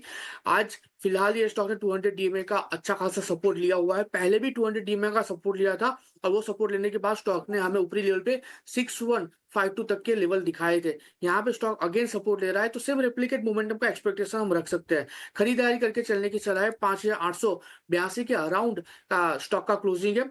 लोअर लेवल पे हम जो यहाँ पे एसएल मेंटेन करके चलेंगे वो 5800 का रहेगा। टारगेट की बात कर लेते हैं तो सबसे पहला टारगेट जो है वो 6000 का होगा। ये 6000 का रेजिस्टेंस है जो स्टॉक ने गैप डाउन ओपनिंग दिया था, उसका अपर बैंड है। नाउ जैसे ही 6000 क्रॉस करेगा ऊपरी लेवल पे ये स्टॉक हमें 6160 तक के भी लेवल दिखा सकता है। तो एलटीआईएम खरीदारी करके चलने की सलाह रहेगी। ये नजरिया LTI माइंट्री, इसके अलावा KPIT टेक जहां पर 1380 के बाद फ्रेश पोजीशंस बनाने की सलाह। IT सेक्टर पर हमने नजरिया दिया। SGX निफ्टी तो आपको ठीक दिखा रहा है, SGX मतलब गिफ्ट निफ्टी, अब वो पुरानी बात होगी, SGX निफ्टी गिफ्ट निफ्टी है। बट एनी हाउ हमारे साथ मेहमान बने हुए हैं, कुणाल परार है, किरण जानी है, मयूरेश जोशी हैं, जिनकी हेल्प से हम आपके सामने कुछ एक स्टॉक्स पता कर रहे हैं कि इनमें क्या किया जाए। पावर वाली कंपनीज को लेकर भी फिर से बज़ है मार्केट के अंदर। IEX बताने के लिए सफिशेंट है। ये कल करीब 6% ऊपर गया, बिल्डअप भी ठीक था। मयूरेश सर, ये पावर सेक्टर पे आपका टेक क्या है, और एक ऐसी कंपनी जहां पर आप आज भी बाय बोलेंगे? पॉजिटिव रहेगा क्योंकि आई थिंक जितनी भी अटकलें लग रही है, मुझे लगता है आई थिंक जो एक्सेलरेटेड केपेक्स रहेगा for the sector as whole will only keep on increasing, क्योंकि जो टारगेट सेटिंग है 500 गीगावाट की in terms of renewable capacity, ये काफी आई थिंक एक प्लान्ड वे में टारगेटिंग की है। और इसमें द बेस्ट पार्ट इज जो पूरी इकोसिस्टम है। अगर आप ट्रांसमिशन लाइंस की बात करें as an example, there is expectation कि almost 1.5 lakh circuit kilometres add होंगे अगले 5 से 6 वर्षों में। ट्रांसफॉर्मर्स की capacity almost 1.25 lakh MVA add हो सकती है अगले 5 या 6 वर्षों में। गीगावाट से लेके 180 गीगावाट तक बढ़ने की उम्मीद हम लगाए बैठे हैं। और जो इंसेंटिव्स आ रहे हैं और pricing in terms of hydro projects हो या इवन सोलर को लेके जो अटकलें लग रही है in terms of PLI schemes for backward integration as an example for making solar modules as well as solar cells, I think steps in the right direction है, क्योंकि चाइना का एक बहुत बड़ा डोमिनेंस है ये स्पेस में। ऑब्वियसली ट्रम्प साहब की जो आई थिंक एक रणनीति है in terms of getting out of wind energy as an example, या जो उनकी एक्ट है US में in terms of giving incentives to solar modules and panels, उन्होंने वो थोड़ी स्थगित करके रखी है। इसका क्या implication आता है ओवरऑल ग्रोथ पे for the sector as a whole outside the US, ये भी देखना पड़ेगा, क्योंकि exports to US might probably get hampered to a large extent because of that as well. And you know a couple of companies which probably might get impacted. जो financiers है, क्योंकि ये सारी चीजें locally करनी है, domestically improve करनी है, लगभग 2 लाख से 2.25 लाख करोड़ के आसपास की इन्वेस्टमेंट्स लगेगी। तो लगता है कि पूरी इकोसिस्टम probably in play है। Obviously जो करेक्शंस आप देख रहे हैं स्टॉक्स, काफी स्टॉक्स NTPC हो, PFC हो, REC हो, Tata power as an example, ये सारे स्टॉक्स एक्सपोनेंशियली ग्रो हुए थे in terms of price action, और कहीं ना कहीं थोड़ी आई थिंक डी रेटिंग हो रही है फॉरवर्ड मल्टीपल्स को लेके। तो सेक्टर काफी अच्छी तरह से पॉइज्ड है, पर अभी आई थिंक मैं जल्दबाजी नहीं करूंगा। थोड़ा और अगर इसमें करेक्शन मिले तो वैल्यूएशन थोड़े अट्रैक्टिव हो सकते हैं। NTPC, टाटा पावर शायद रडार पे है, but you have to probably expect ये स्टॉक्स को थोड़ा नीचे एक अच्छा बेस बनाना पड़ेगा as we see it in market. टेकन, थोड़ा वेट एंड वॉच करेंगे, लेकिन आप ये कह रहे हैं कि सेक्टर ठीक है, और दूसरा आप NTPC, टाटा पावर जैसे कुछ शेयर्स का नाम ले रहे हैं, तो मैं समझ सकता हूँ कि आपकी ये लिस्ट में है, वॉच लिस्ट में है। मैं आगे बढ़ता हूँ, एक दो शेयर जरा और चेक करवा लेते हैं कुणाल परार से। कुणाल परार, पेटीएम की कल की क्लोजिंग 800 रुपये की है, क्या करोगे आप 800 रुपये में? बाय करोगे, सेल करोगे, अवॉइड करोगे? वेल, पेटीएम की बात करें तो डिम्पी जी मैं यहाँ पे खरीदारी करके ही चलूंगा। डेली चार्ट की अगर हम बात करें तो बुलिश एंगल्फिंग कैंडलस्टिक्स कल के दिन में बनी है, हैमर भी बना था एंड उसके बेस पे अच्छी खासी मोमेंटम भी बनी। उतना ही नहीं, कल के दिन में जो सपोर्ट लिया हुआ है 765 के अराउंड का, पिछले लगातार 3 दिनों से सपोर्ट ले रहा है, और ये पहले एक रेजिस्टेंस था, वो अभी एक अच्छा खासा सपोर्ट बन गया। तो मल्टीपल ऐसे पॉइंट है जिसके बेस पे लग रहा है कि पेटीएम यहाँ से खरीदारी करके चलने की सलाह बन रही है। लोअर लेवल पे जो एसएल आएगा, एसएल थोड़ा सा बड़ा आएगा, क्योंकि एसएल हमें लो का ही रखना पड़ेगा। 765 का है, 808 के अराउंड का क्लोजिंग है, आप 808 के अराउंड खरीदिए। एसएल अपना 765 का है। टारगेट की बात कर लेते हैं, 840 का पहला टारगेट है, जो पहले भी एज ए रेजिस्टेंस काउंटर ने फेस किया था। 840 के बाद ये काउंटर आपको वन वे रैली में 900 तक के भी लेवल दिखा सकता है। तो रिस्क रोड काफी फेवरेबल है, खरीदारी करके चलने की सलाह रहेगी 765 के एसएल के साथ। और शेयर भी है जिसपे मेरी थोड़ी नज़र है, वो है कल्याण जी ज्वेलर्स, काफ़ी तेज़ी से टूटा है। किरण जानी, एक बार ज़रा आप चेक करेंगे, इसका बॉटम तो बन चुका है ना? चलो ठीक है, मान लो किसी को एवरेज भी करनी हो, मैं कह रहा हूँ नया बंदा नहीं आए, किसी के पुराना फंसा हुआ हो, एवरेज करने का सही समय है क्या? एक बार इसका मंथली चार्ट भी दिखाना प्रोड्यूसर साहब आप। किरण जानी, आप जरा कल्याण जी ज्वेलर्स के बारे में बता दीजिए। आपने बताया कल्याण ज्वेलर्स की अगर हम बात करें तो जिस तरह से गिरावट हमने देखी कहीं ना कहीं 770 800 के आसपास के हाई से वहां से स्टॉक फिसलता हुआ नीचे में 420 425 के आसपास तक का एक लो बनाया है। अब वहां से हम देखें तो डोजी कैंडलस्टिक पैटर्न और कल जिस तरह से स्टॉक्स ने एक अच्छा खासा रिबाउंड नीचे के लेवल से बनाया है, डेफिनेटली एक बार के लिए हम सोच सकते हैं कि बॉटम बना हुआ है। डेली चार्ट के ऊपर आप देखोगे तो क्लियर कट स्टॉक प्राइस जो है वो ओवरसोल्ड टेरिटरी के अंदर है। तो एक शॉर्ट टर्म के लिहाज से यहाँ से जब तक 420 का लेवल ब्रेक नहीं होता है तब तक के लिए एक बार लॉन्ग पोजीशन कर सकते हैं। अगर 420 का लेवल ब्रेक होता है देन देयर आर चांसेस कि यहाँ से फर्दर गिरावट आए। चांसेस काफी कम है क्योंकि वीकली चार्ट के ऊपर भी हम यहाँ पे एक बढ़िया सपोर्ट देख रहे हैं। डेली चार्ट पे जैसे हमने बताया ओवरसोल्ड टेरिटरी के अंदर ट्रेड कर रहा है, तो एक शॉर्ट टर्म बाउंस के लिए बाई कर सकते हैं। ओवरऑल ऊपर में आप देख सकते हो 500 520 तक के टारगेट जैसे उस लेवल के ऊपर सस्टेन होता है उसके बाद वहां से एक अच्छी खासी रिकवरी और ज्यादा देखने को मिल सकती है। तो एज ऑफ नाउ मेरे हिसाब से लॉन्ग कर सकते हैं 420 के स्टॉक से।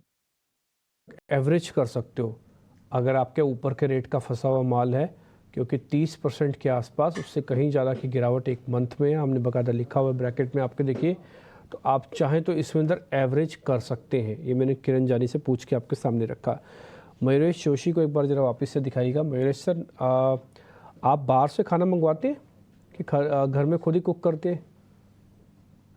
तो कुक नहीं करता दिप्पी जी, बट आई थिंक थोड़ा फिटनेस फ्रीक हूँ तो बाहर से थोड़ा कम ही मंगाता हूँ। अच्छा, बाहर से थोड़ा कम, लेकिन फिर भी कभी तो मंगवाते होंगे। तो जोमेटो से मंगवाते हैं कि स्विगी से मंगवाते हैं आप? अपेरेंटली मैं आपको एक मजे की बात बताता हूँ। हाँ, कल मैं बताइए। गया था थियोब्रोमा जो मेरे एरिया में है, और रात को डॉटर के साथ गया था क्योंकि उसको पेस्ट्री चाहिए late in the night around 11 o'clock। और वहां पे स्विगी के 3 बंदे थे खड़े फॉर टेकिंग डिलीवरीज। और मैंने उनको कहा कि स्विगी ज्यादा चलता है जोमेटो ज्यादा चलता है। सरप्राइजिंग उन्होंने कहा कि स्विगी जो है ना उनका जो फ्लीट है ऑन ग्राउंड ये थोड़ा ज्यादा खुश है in terms of payments coming on time etcetera, इसलिए स्विगी के लोग आपको ज्यादा दिखेंगे। तो आई थिंक मेरा शॉर्ट आंसर आपको मैंने दिया। हाँ, तो बस यही मेरे को पूछना था, जो आपने उनसे पूछा वही मेरे को आपसे पूछना था कि आपको स्विगी की सर्विस ज़्यादा अच्छी लगती है कि जोमेटो की? अच्छा चलो, सर्विस की बात तो होगी सर, भाव किसका ज़्यादा अच्छा लगता है? स्विगी का भाव ज़्यादा अच्छा लगता है कि जोमेटो का?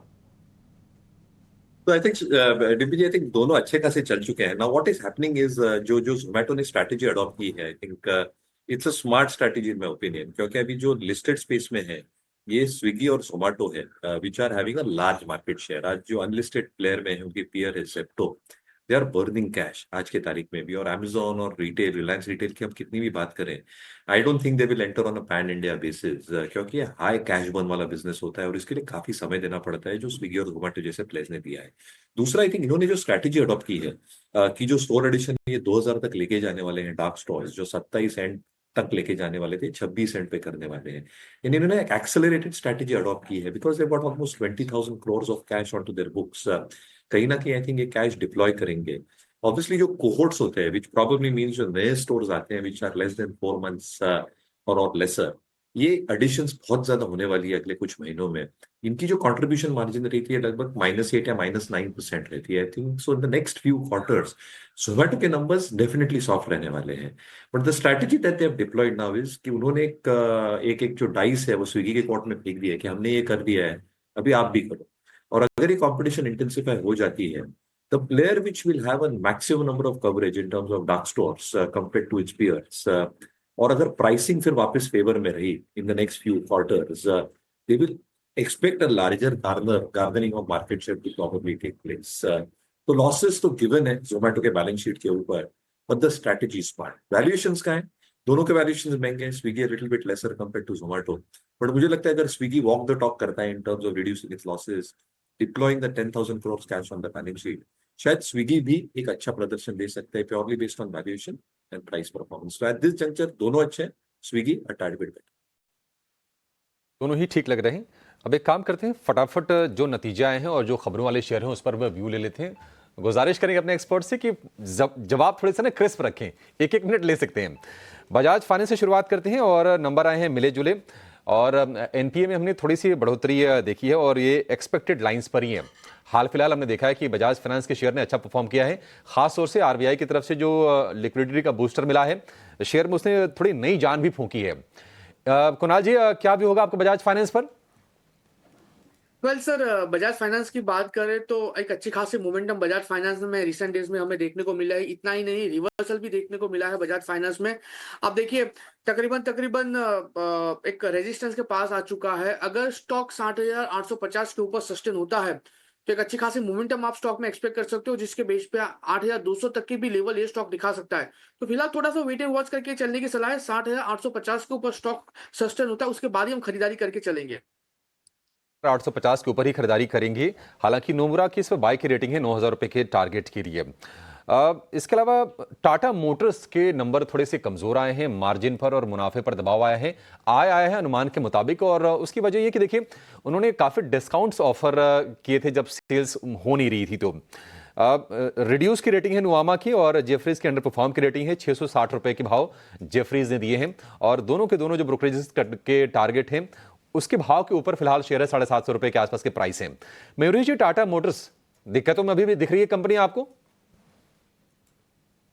नहीं अभिषेक जी, नहीं, आई थिंक नंबर सॉफ्ट है और आई थिंक जो हम एक्सपेक्ट कर रहे हैं रिकवरी के हिसाब से, I think will be driven largely की जेएलआर का परफॉर्मेंस कैसे रहता है, specifically I think North America और चाइना में। I think how do their sales plan out in lieu of competition. तो कॉम्पिटिशन इंटेंसिटी के हिसाब से जो R&D स्पेंड्स लगने वाले हैं, जो थोड़े थम गए हैं इन terms of electric mobility platforms, ये कैसे उभर के आते हैं ये देखना बहुत लाजमी होगा। और डोमेस्टिक मार्केट में obviously you have seen pain point, discounting तो हाई था, बट आगे जाते हैं उनकी नई मॉडल्स, कंपटीशन इंटेंसिटी, ये कैसे प्ले आउट होते हैं वॉल्यूम्स पे और प्राइसिंग पे, ये देखना लाजमी होगा। तो आई थिंक जो हम ईपीएस रेटिंग, आरएस रेटिंग देखते हैं, इसमें एक बिल्कुल ब्रेकडाउन देखने मिल रहा है। तो कहीं ना कहीं आई थिंक थोड़ा वेट एंड वॉच की सलाह रहेगी as far as Tata motors is concern. जल्दबाजी ना करें एट दिस। वॉच की स्थिति है टाटा मोटर्स को लेकर। ब्लू स्टार के नंबर अच्छे आए हैं, लेकिन नंबर के पहले हमने देखा है कि शेयर ही कमजोर रहा। अगर हम इस साल की बात कर लें, मतलब जनवरी में जो सत्र बीते हैं, अभी तक 18-20% ऊपरी स्तरों से ये प्रॉफिट टेकिंग का शिकार हुआ है शेयर। कल अच्छी क्लोजिंग देके गया है ब्लू स्टार और नंबर देखिए सॉलिड दिख रहे हैं। आय मुनाफे दोनों में 25% से ज्यादा की ग्रोथ है। कुणाल जी, ब्लू स्टार बताइए क्या करना है आज? वेल, ब्लू स्टार की बात करें तो जिस हिसाब से फिलहाल स्टॉक ट्रेड कर रहा है, कहीं ना कहीं एक मोमेंटम जो है स्टॉक को देख के लग रहा है कि आने वाले दिनों में स्टॉक अच्छी खासी दिखा सकता है, क्योंकि 200 डीएमए का सपोर्ट लिया हुआ है। बैक टू बैक काउंटर देखने जाए तो ट्विजर बॉटम बनाया है, हेमा कैंडलस्टिक्स बॉटम भी बनाया है। इतना ही नहीं, आप देखिए प्रीवियस जो बॉटम था तकरीबन तकरीबन 1730 का, उसका भी सपोर्ट लिया हुआ है।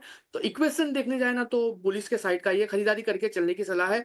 1827 के राउंड में एग्जैक्ट 100 पॉइंट नीचे का यहाँ पे ऐसे मेंटेन करके चलने की सलाह दूंगा। 1720 का टारगेट की बात कर लेते हैं। पहला टारगेट 1950 का होगा। 1950 जिस दिन ये क्रॉस करेगा, आपको वन वे रैली में 2200 तक के भी लेवल दिखाएगा। तो बहुत ही बढ़िया सेटअप है, खरीदारी करके चलने की सलाह है।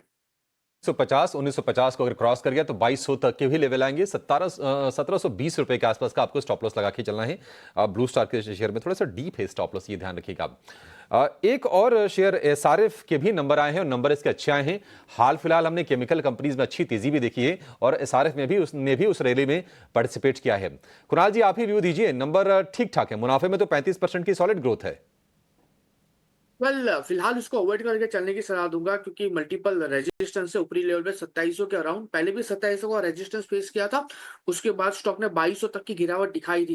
कल का क्लोजिंग 2665 के अराउंड है, तो वेट करने की सलाह है। 2700 जैसे ही क्रॉस करेगा, सस्टेन होगा, तब खरीदारी करके चलिए, क्योंकि उसके बाद ये आपको 2900 और 2900 ब्रेक करने के बाद 3200 तक के आपको लेवल दिखा सकता है। अच्छा, एक ने शुगर को लेकर कल खबर आई थी कि इथेनॉल की कीमतों में, सी हेवी मोलासिस से जो इथेनॉल बनता है उसकी कीमतों में बढ़ोतरी को मंजूरी दी थी कैबिनेट ने। हालांकि इस्मा, जो कि शुगर कंपनियों का, चीनी कंपनियों का संगठन है, उन्होंने कहा है कि इथेनॉल की कीमतों पर फिर से विचार की वो मांग करेंगे। अब देखते हैं कि मांग कितनी मानी जाती है, लेकिन जो उम्मीदें थी अब शायद वो पूरी निश्चित तौर पर नहीं हुई है, क्योंकि खबर आ रही थी कि शुगर केन जूस से, बी हेवी मोलासिस से भी जो इथेनॉल बनता है उसकी कीमतों में भी बढ़ोतरी सरकार कर सकती है। एक व्यू चाहिए आपसे मयूरेश जी इस पर। किस तरह से देख रहे हैं आप डिमांड्स को? क्या डिमांड पूरी हो पाएंगी? और कल का जो डेवलपमेंट आया है कैबिनेट की तरफ से, उसको आप कैसे देख रहे हैं? कितना एनकरेजिंग है वो? I think in line with expectation है, क्योंकि बाजार मान के चल रहा था price increases B heavy route से, सी हैवी रूट से। अभी अगेन आई थिंक जो एथेनॉल बनता है सी हैवी रूट से बहुत कम मात्रा में बनता है। I think it's more on the B heavy route that probably happens. और इसलिए मुझे लगता है आई थिंक एक्सपेक्टेड लाइंस पे है। Obviously I think the industry will demand some larger share, क्योंकि इंसेंटिवाइज अगर आप इंडस्ट्री को करोगे तो आई थिंक जो एक टारगेट सेटिंग है ब्लेंडिंग के लिए वो शायद फुलफिल हो। अभी भी जो बाकी के टेंडर्स हैं वो फुलफिल करने बाकी के 3 महीने में, तो कैसे होता है देख लेते हैं। बट आई थिंक मोर और less use is in line with what market was expecting. ठीक है। कुछ कुछ और स्टॉक्स भी हैं जो मार्केट के अंदर कल जिनमें शॉर्टिंग भी हुई है। ऐसा नहीं कि सब कुछ ठीक ही चल रहा है, कुछ शेयर्स ऐसे भी थे जो कल पीटे भी थे। मैं जरा उनके बारे में भी एक पॉइंट आपके सामने रखता हूँ। पीएनबी कल शेयर कमज़ोर बंद हुआ। पीएनबी का एक बार जरा चार्ट दिखाना। पीएनबी, एक और चीज़, कल अंबुजा सीमेंट के नंबर्स भी आए थे क्लोजिंग में। कल क्लोजिंग में अंबुजा सीमेंट के नंबर आए थे। 4% नीचे जाके बंद हुआ था, आज 5% ऊपर खुल रहा है। अभी तक तो ठीक है, हालांकि सेटल नहीं हुआ भी, तो मान के चलते हैं शायद थोड़ा हरे निशान में खुलेगा। एक बार चेक करवा लेता हूँ मैं। कुणाल परार, एक बार जरा अंबुजा सीमेंट चेक करना। कल नंबर्स आए थे, नंबर एक्साइटिंग नहीं थे। टीपी जी, अंबुजा सीमेंट की बात करें, देखने जाए तो कल के दिन में गिरावट देखने को मिली थी 4% की। एंड लग रहा है कि क्योंकि स्टॉक ने इंटरमीडिएट जो बॉटम था 527 का, उसका भी ब्रेकडाउन दिया हुआ है, तो यहाँ से फर्दर गिरावट देखने को मिल सकती है। ये 495 तक की गिरावट हमें ये स्टॉक दिखा सकता है। ओके, ठीक है। दो शेयर और हैं जरा, वो एक है JSW एनर्जी जहाँ पे कल तेज़ गिरावट थी, और एक बायकॉन भी है। अच्छा मयूरेश सर, ये बर्जर पेंट और एशियन पेंट्स में अभी कोई एग्रेशन नहीं दिख रहा, मतलब लेवल्स पे तो नहीं दिख रहा, ना ही डाटा पे दिख रहा है। प्रॉब्लम क्या है सर एशियन पेंट की? पहले तो बहुत अच्छा चलता था। ये बिरला के नया पेंट आने की प्रॉब्लम है क्या इसके साथ? तो DP I think combination of factors है। और लगा ऐसे था कि आई थिंक जैसे फेस्टिव सीजन स्टार्ट होगा, दिवाली एज एन एग्जांपल, वहां से थोड़ी जो रीपेंटिंग डिमांड है वो अच्छी खासी वापस आएगी। बट वैसे हुआ नहीं, जो वॉल्यूम्स में रिफ्लेक्ट हो रहा है I think it's not getting reflected in that. दूसरा I think obviously I think with competition intensity जो हाई एंड पेंट्स है, जो डिस्टेंपर्स की हम बात करते हैं, वहां पे थोड़ी डिस्काउंटिंग फैक्टर आ गई है। इसलिए पूरी की पूरी तरह से जो हाई एंड पेंट्स और प्रीमियमाइजेशन ऑफ पेंट्स था एशियन पेंट्स के पोर्टफोलियो में, वहां पे शायद ग्रोथ देखने मिली नहीं है। और तीसरा I think outside paints, I think जो सबसे बड़ी कॉस्ट होती है वो लेबर कॉस्ट और रीपेंटिंग कॉस्ट में आई थिंक अगर आप देखें तो लेबर के साथ साथ जो एक्सेलरी कॉस्ट होती है सेकंड हाईएस्ट कॉस्ट है, जहाँ पे इन्फ्लेटरी ट्रेंड्स थोड़े ज्यादा दिखे हैं। क्या ये कंप्लीटली पास थ्रू होती है in terms of how home owners probably view that, ये देखना लाजमी है। तो I think with the consumption slow down with competition intensity शायद नंबर्स पे प्ले आउट हो रहे हैं, जैसे मैं मान रहा हूँ। आई थिंक स्टॉक अभी भी अंडर परफॉर्म कर सकता है। ठीक है, डन, पॉइंट टेकन है सर आपका। और एक दो शेयर्स सर मैं और चेक करवा लेता हूँ। खैर रचित खंडेलवाल भी इस बीच मेरे साथ जुड़ गए हैं, उनका भी स्वागत कर लेते हैं एक बार। उन्हीं से पहले उनके शेयर्स पता करते हैं, फिर पता करेंगे कुछ और शेयर्स। रचित गुड मॉर्निंग, आपकी आज के ट्रेडिंग कॉल्स क्या हैं सर? सर सबसे पहले आपको गुड मॉर्निंग, फेलो पैनलिस्ट को गुड मॉर्निंग। और शेयर्स पे हम डायरेक्टली आ जाते हैं। तो देखिए आज के लिए दो शेयर्स हैं। मारुति के कल रिजल्ट्स आए थे, रिजल्ट्स के बाद स्टॉक करेक्ट किया, बट मैनेजमेंट कमेंट्री जो है वो थोड़ा सा कॉन्फिडेंस दे रही है। मेरी समझ से आप यहाँ पे मारुति में पोजीशन बना सकते हैं विद टारगेट ऑफ 12,150 और स्टॉप लॉस होगा 11,800। इन दो लेवल्स के लिए आप मारुति में ट्रेड कर सकते हैं। इसके साथ साथ देखिए बहुत रोबस्ट रिजल्ट्स दिए हैं बजाज फाइनेंस ने। दो ये अभी बहुत चला है रीसेंट टाइम्स में, बट अभी इसमें और एक अपसाइड दिख रहा है। तो 7680 7680 के स्टॉप लॉस के साथ 7900 के टारगेट्स के लिए आप बजाज फाइनेंस में पोजीशन बना सकते हैं। ठीक है, तो बजाज फाइनेंस हो गया आपकी लिस्ट के अंदर, और मारुति आप बता रहे हैं कि एक वो शेयर भी है। वैसे मैं बताऊं ऑटोज़ के अंदर इस बार रोल ओवर अच्छा हो रहा है।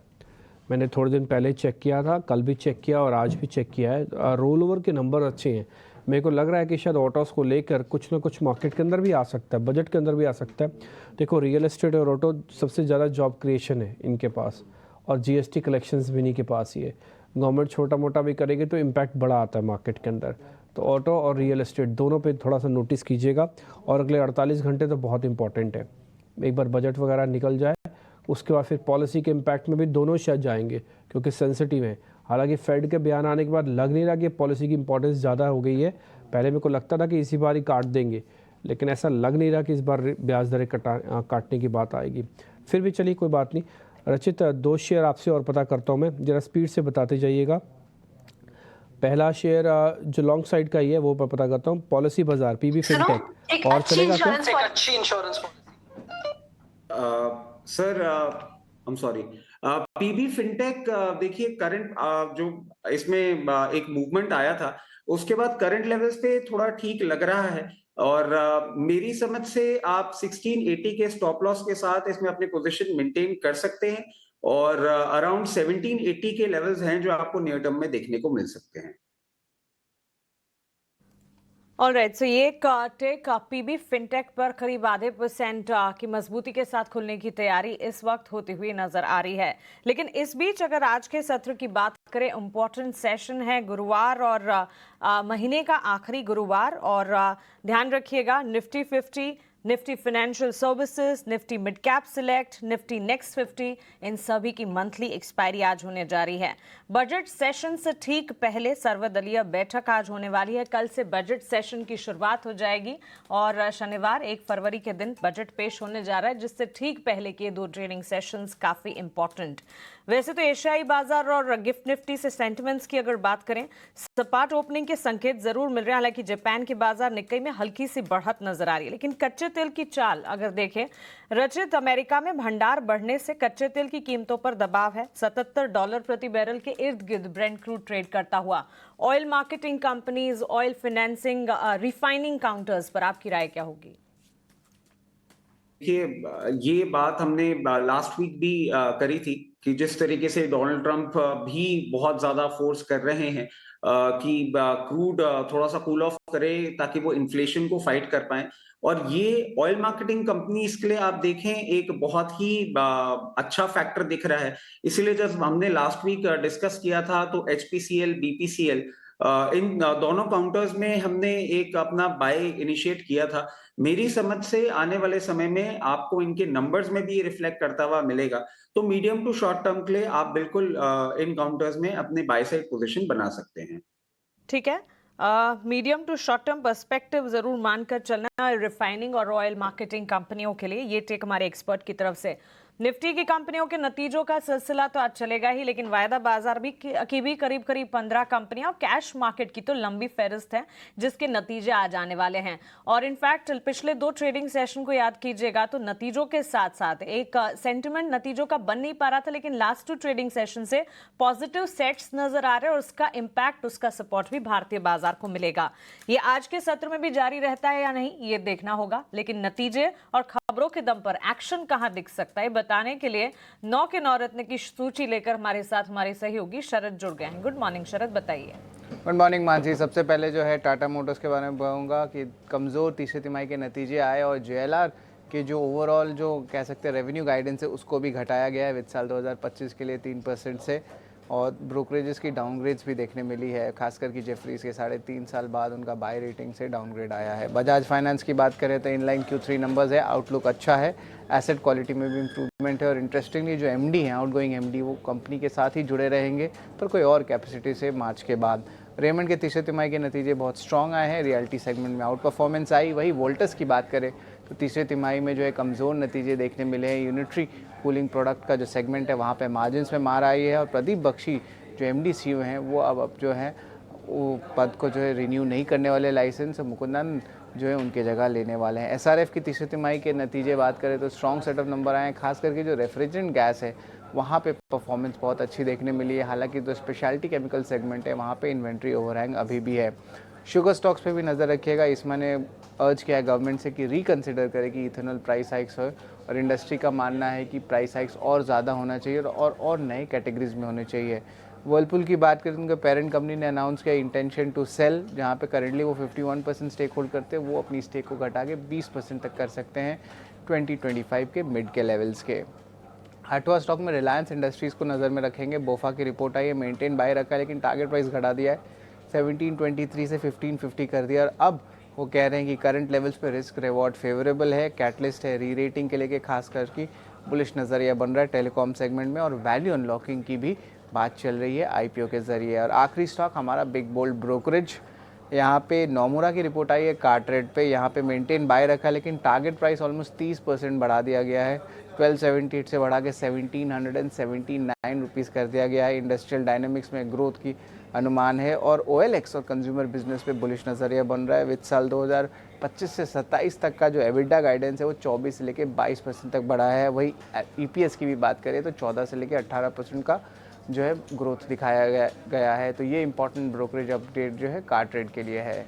एब्सोल्युटली शरद, शुक्रिया आपका ये सारी की सारे नवरत्न शेयरों की सूची हमारे साथ शेयर करने के लिए। तो ऑटो सेक्टर से जुड़ी कंपनियां हैं, फाइनेंशियल से जुड़ी कंपनियां बजाज फाइनेंस के नतीजे अनुमान के मुताबिक आते हुए दिखे और पिछले दिनों बजाज ट्विंस पर जो रिपोर्ट्स आई इसके चलते भी इन स्टॉक्स पर फोकस रहना चाहिए। केमिकल, शुगर स्पेस, रिलायंस जैसे बड़े मेजर काउंटर्स और कार्टरेट पर बिग बोल्ड ब्रोकरेज, इन तमाम स्टॉक्स पर नजर रखनी होगी।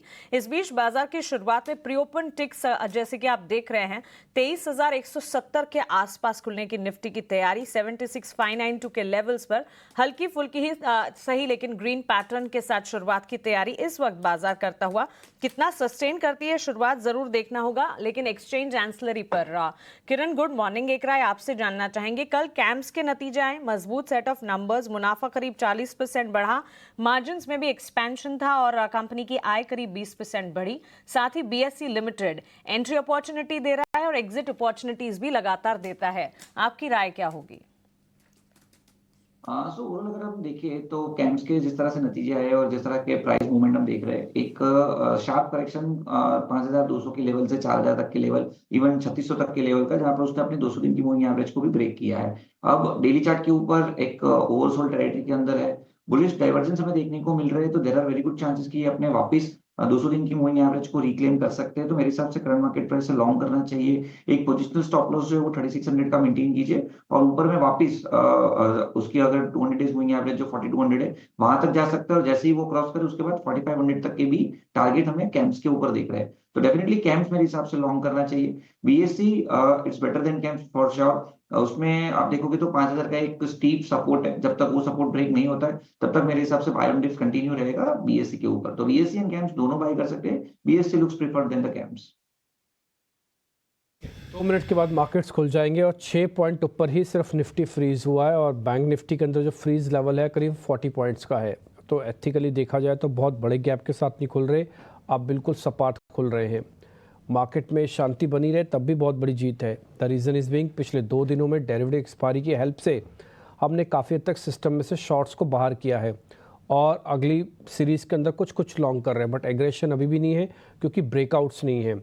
एग्रेशन इसलिए भी थोड़ा सा कम है क्योंकि अभी भी फियर है मार्केट के अंदर, जो आपको इंडिया विक्स दिखा रहा है। तीसरा, नंबर्स तोड़ फोड़ नहीं आ रहे। चौथा, थोड़ा बड़े शेयरों का रसूख रुतबा बहुत ज़्यादा काम नहीं आ रहा। आप देखो रिलायंस जैसा शेयर 1210 से लेके 1240 के बीच में फंसा हुआ है, 10 दिन हो गए इससे ज़्यादा, है ना। तो आप ये सोचो कि ये शेयर हेल्प ही नहीं करने में आ रहा। HDFC के पास एक अच्छा प्ले आया है, HDFC के नंबर्स आए तो उसके बाद थोड़ा और ठीक हुआ, ये 1680 के आसपास चल रहा है। ये कुछ एक बड़े शेयर्स दिखा रहा हूँ। IT के अंदर जो बैक टू बैक 2-3 दिन बढ़त नहीं आ रही है, एक दिन आती है नेक्स्ट डे वो फिजल आउट हो रही है, लेकिन फिर भी IT ने काफ़ी हेल्प किया और IT एक ऐसा इंडेक्स बना जिसने 200 दिनों के एवरेज को भी अपना पार कर रखा है। तो TCS, Infosys, SCL tech, Wipro, Persistent, ये कुछ एक बड़ी कंपनीज हैं, टेक महिंद्रा, जहां पर आज फिर से आप चाहें तो नज़र रख सकते हैं। अब आज के टॉप गेनर्स के बारे में भी 1 मिनट में फटाफट से आपको मैं बता देता हूँ, 30 सेकंड्स में ही, जो आज गैप के साथ बढ़िया खोलते हुए दिखेंगे आपको। उसमें बजाज फिनसर्व और बजाज फाइनेंस दोनों शेयर ऐसे हैं जिनके पास आज 1% का गैप आएगा। BPCL, अडानी पोर्ट्स और BEL, ये कुछ एक और बड़े शेयर्स हैं जहाँ पे आधा % की ओपनिंग हो रही है। कमज़ोर में टाटा मोटर्स, नंबर उतने अच्छे नहीं तो 5% का कट लगेगा। ITC होटल्स, कल इसकी लिस्टिंग हुई है, आज 2% नीचे वापस। विप्रो और इन्फोसिस के अंदर भी कुछ दम नहीं है। यही बात थोड़ी देर पहले मैं आपसे बता रहा था कि IT आपको अच्छा चलता है लेकिन उसका बैक टू बैक फॉलोअप नहीं आता, ये चीज़ थोड़ी सी मिसिंग हो रही है। 10 सेकंड के बाद मार्केट खुल जाएंगे। बढ़ने वाले शेयरों में आज KPIT टेक, एक्साइड इंडस्ट्रीज, सोना कॉमस्टार भी होंगे और गिरने वाले शेयरों में वोल्टास भी होंगे। मैनेजमेंट में कुछ चेंजेस हुए हैं और साथ ही आज सुप्रीम इंडस्ट्रीज भी गैप के साथ खुलेगा, गैप डाउन मार्केट खुल चुका है और जो पहला टिक निफ्टी का आया वो करीब 10 पॉइंट का है, अभी 20 पॉइंट ऊपर, but bank Nifty in red है, थोड़ी बहुत प्रॉफिट बुकिंग कर रहा है। 49,000 बहुत इंपॉर्टेंट लेवल्स है, ये बचाना ही होगा। शॉर्ट कवरिंग का फोर्स ऑलरेडी हम खत्म कर चुके हैं। सुबह हमसे यही क्वेश्चन पूछा गया कि शॉर्ट कवरिंग बाकी है, तो हमने मना कर दिया शॉर्ट कवरिंग तो नहीं होगी, अब लॉन्ग लाओ, क्योंकि अब सीरीज़ के हम बिल्कुल लास्ट डे में आज तो एक्सपायरी का सेशन ही है। Bank Nifty and Nifty both are in red now. India VIX slightly बढ़ा हुआ है 1%, 18.5 का विक्स है, ये आपको शांति से नहीं बैठने देगा। आपको अगर पोजीशंस में एक्टिवली पार्टिसिपेट करना है तो स्क्रीन के आगे बॉस बैठना पड़ेगा। अगर आपको लग रहा है नहीं मैं तो इन्वेस्टर हूँ, मेरे को स्क्रीन का ज़्यादा दिलचस्पी नहीं, फिर भले छोड़ के चले जाओ, लेकिन थोड़ा ध्यान रखना, अपने टारगेट स्टॉप लॉस इंट्राडे के डाल के जाओ जहाँ भी जाना है आपको, ताकि सिस्टम में 3:30 बजे तक वो टारगेट और स्टॉप लॉस पड़े रहे, आपको हमको पता ही नहीं चलेगा, बाजार एकदम से ऊपर नीचे कर देगा। 1400 शेयर आज एडवांसेस के साथ हैं, पिक्चर वैसे ज़्यादा ख़राब नहीं एडवांस डिक्लाइन के हिसाब से।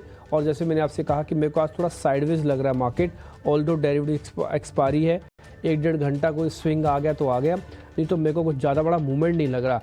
एक्चुअली में ट्रिगर है सामने बजट, इसलिए बहुत बड़ी बाइंग होगी नहीं, और शॉर्ट्स कवर कर चुके हो आप काफ़ी हद तक, इसलिए बहुत बड़ी सेलिंग होगी नहीं, तो इसलिए मार्केट एक रेंज में रहने की प्रोबेबिलिटी थोड़ी ज़्यादा है। और ये रेंज मार्केट के अंदर 23,300 पे आके रुक जाएगी और 23,000 एक सपोर्ट एरिया है। Same with the bank Nifty 49,000 और 48,900 एक सपोर्ट एरिया है, और ऊपर जाते समय 49,500 एक रेजिस्टेंस एरिया का काम करेगा। लेवल्स भी मैंने आपको बता दिए। खैर एनी हाउ HDFC बैंक से शुरू करते हैं। रिलायंस इंडस्ट्रीज फटाफट से 5-6 बड़े शेयर्स दिखाते जाओ स्क्रीन पे, जल्दी जल्दी फायर करो प्रोड्यूसर साहब, उसके बाद फिर हम हीट मैप की तरफ भी आगे बढ़ेंगे। HDFC bank, Reliance industries, TCS Infosys, HUL, L&T, सभी शेयर्स ऑलमोस्ट रेंज के अंदर हैं, ना तो बहुत ज़्यादा गिरावट है ना ही बहुत ज़्यादा बढ़त है। हाँ, वैसे अगर आप लाल निशान देखना चाहें तो 6 में से 4 में अभी लाल निशान आपको दिख रहा है, वैसी कोई दिक्कत तो भी नहीं है। फैब कॉन्ट्रैक्ट और जैन कॉन्ट्रैक्ट में जो फ़र्क है वो करीब 400 पॉइंट का, 350 पॉइंट का है, 350 पॉइंट का, 350 पॉइंट की कॉस्ट पे करनी पड़ेगी अगर आप बैंक निफ्टी ले रहे हैं तो। और एक और चीज़, इस बार के कॉन्ट्रैक्ट बदल गए हैं, अब 15 का लॉट साइज़ की जगह 30 का लॉट साइज़ है, और निफ्टी का 25 का लॉट साइज़ की जगह 75 का लॉट साइज़ है। तो इसलिए जो नया आदमी आएगा अब ज़्यादा पैसे देने होंगे, ज़्यादा पोजीशंस बनेंगे। पुराने वाले तो खैर जब रोल करेंगे मान लो 3 के बदले में 1 मिल जाएगा, रेशियो ये रहेगी। आई रिपीट, निफ्टी पे रेशियो है 1:3 की और बैंक निफ्टी पे रेशियो है 1:2 की, यानी कि 2 लॉट पे 1 लॉट बनेगा और निफ्टी के 3 लॉट पे 1 लॉट बनेगा। अब आपके नई सीरीज़ के साथ आप ट्रेड कीजिएगा। फिलहाल रेंज में मार्केट, इंडिया विक्स आपकी स्क्रीन पर, जल्दी इसे दिखाइए जरा हीट मैप, फिर मेहमानों से कनेक्ट कर लेंगे, मेरे दोनों सहयोगी, और आपके सामने आज के ट्रेड रखेंगे। जल्दी जल्दी फायर करते जाना, हीट मैप भी, मेरी वेट मत करना। बजाज फाइनेंस, बजाज फिनसर्व, ये दोनों ने आज थोड़ी लीडरशिप ले ली है because of number and reports. NTPC भी सर अभी आपको थोड़ी देर पहले बता रहे थे मयूरेश जोशी कि भाई NTPC भी ठीक लगता है उनको। Ipca lab, Granules India, Laurus lab, pharmaceutical आज वापस डिफेंसिव वाला रोल अपना रहा है और होना भी चाहिए। मार्केट के अंदर अगर एग्रेशन और डिप्रेशन नहीं होगा तो फार्मा ही चेक एंड बैलेंस करेगा। निफ्टी बैंक के अंदर आज कोई एक्साइटमेंट नहीं दिख रहा। अगर आप बड़े शेयर्स देखोगे तो किसी के पास भी आधे % से ज़्यादा गेन नहीं है, आधे % से ज़्यादा लूज़ नहीं है, तो ये रेंज में है। निफ्टी का IT इंडेक्स देखोगे तो यहाँ पर भी कुछ वैसी स्थिति है। कल की थोड़ी तेज़ी के बाद आज थोड़ी गिरावट है, ना तो बड़ी तेज़ी है ना ही बड़ी मंदी है। इस समय IT के अंदर IT थोड़ा चेक एंड बैलेंस करवा रहा है। FMCG भी आज थोड़ा एक्टिव हुआ है, लेकिन ये इंट्राडे के हिसाब से देखना, इसका रोल ओवर और सेक्टरल चर्निंग जो हो रही है ना, वो उतनी स्ट्रांग नहीं हो रही है, तो बी अवे।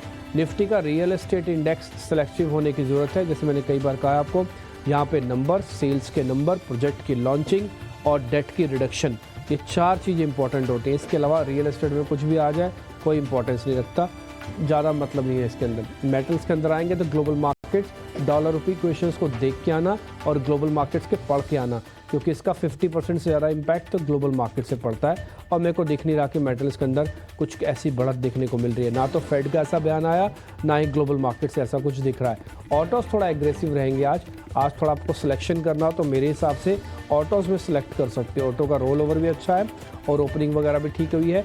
और सुबह हमारे एक मेहमान ने बाकायदा मारुति के कॉल भी दिए, रचित जी ने मारुति के कॉल भी दिए। तो ये कुछ एक स्टॉक्स भी हो गए जो मैंने आपको नोटिस करा दिए। Market in the range, in the red territory with the slightly increase in the VIX, almost 19 का है। अब मेहमानों से मेरे दोनों सहयोगी जुड़ रहे हैं ताकि आपके सामने ट्रेड रख पाएँ।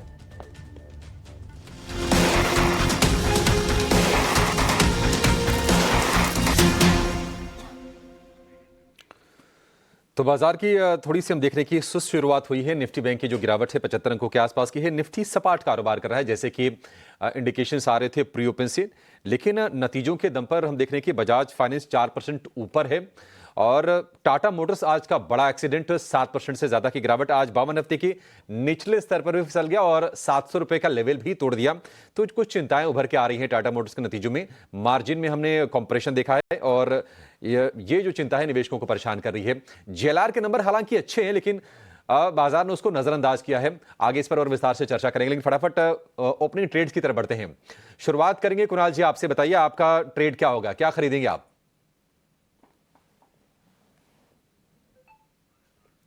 अच्छा ठीक है, कुणाल हमारे साथ नहीं है। किरण जी, शुरुआत आपसे कर लेते हैं, बताइए आपकी नजर कहां पर गई है? सुबह से हमने डिस्कस किया था मेटल सेक्टर और आईटी दोनों में। हमने एक में टाटा स्टील और Naukri.com दिया था। काफी अच्छी मूवमेंट और ओपनिंग हुई दोनों स्टॉक की, तो वो कंटिन्यू रहेगा। एक और मेटल सेक्टर में ही हमें जो अपॉर्चुनिटी दिख रही है वो जेएसडब्ल्यू स्टील के अंदर है। जेएसडब्ल्यू स्टील के आप चार्ट देखोगे तो 200 दिन की और 20 दिन की मूविंग एवरेज को संभालते हुए ट्रेड कर रहा है। लास्ट 3 दिन के हाइस के ऊपर भी ट्रेड कर रहा है। तो 940 के आसपास ट्रेडिंग चल रही है। मेरे हिसाब से लॉन्ग करना चाहिए। 930 का हमें स्टॉप लॉस मेंटेन करना चाहिए और 1 से 2 दिन में 970 980 तक के लेवल आपको जेएसडब्ल्यू स्टील में देखने को मिल सकते हैं। तो JSW steel as of now हमें ओपनिंग ट्रेड के लिए काफी अच्छा लगता है। तो 70 980 तक के लेवल आपको देखने को मिल सकते हैं जेएसडब्ल्यू स्टील के शेयर में। तो टाटा स्टील तो ऑलरेडी आपको सजेस्ट किया था किरण जी ने, जेएसडब्ल्यू स्टील को भी उनकी लिस्ट में आप शामिल कर लीजिए। 979-80 के लेवल आप मान के चलिए। 930 रुपए का स्टॉप लॉस, 10-12 रुपए नीचे का। रचित, आप बताइए आपको क्या पसंद आ रहा है, कहां पर आपको स्ट्रक्चर अच्छे दिख रहे हैं?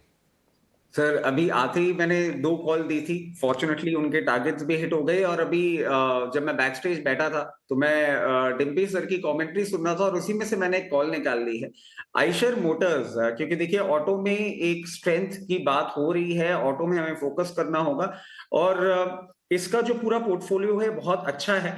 आप आइशर मोटर्स को यहाँ पे ले सकते हैं। स्टॉप लॉस होगा 5080 का और टारगेट होगा 5310।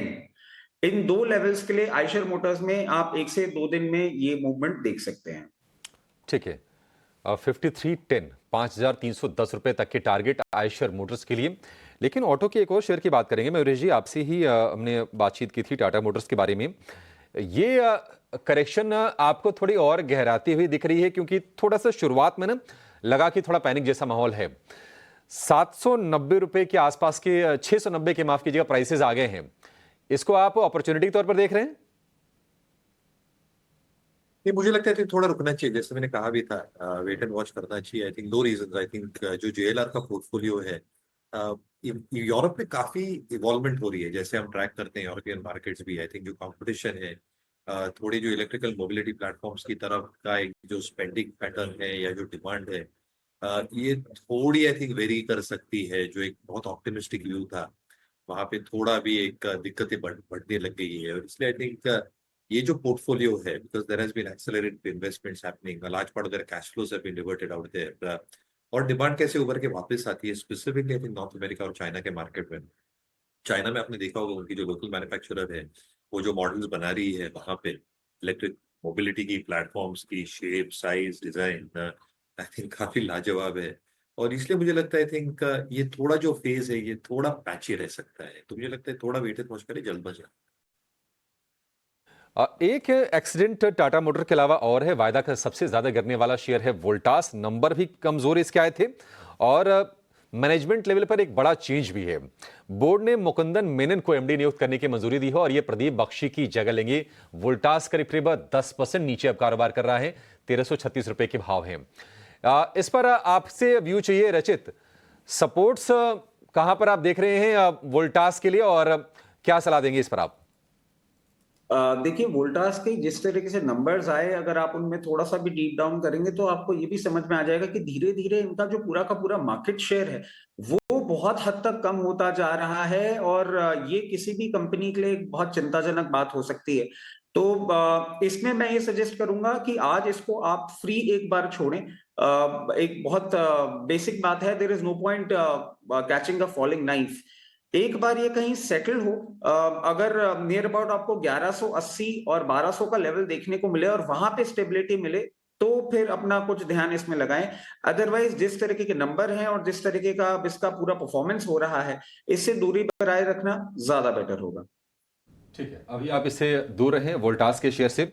आज का स्टार परफॉर्मर अगर हम वायदा स्पेस में अगर बात करें तो वो है केपीआईटी टिक। कल इसके नंबर अच्छे आए थे, मैनेजमेंट की कमेंट्री अच्छी थी, और 2 दिन में करीब 200 रुपए के आसपास की तेजी आ गई है।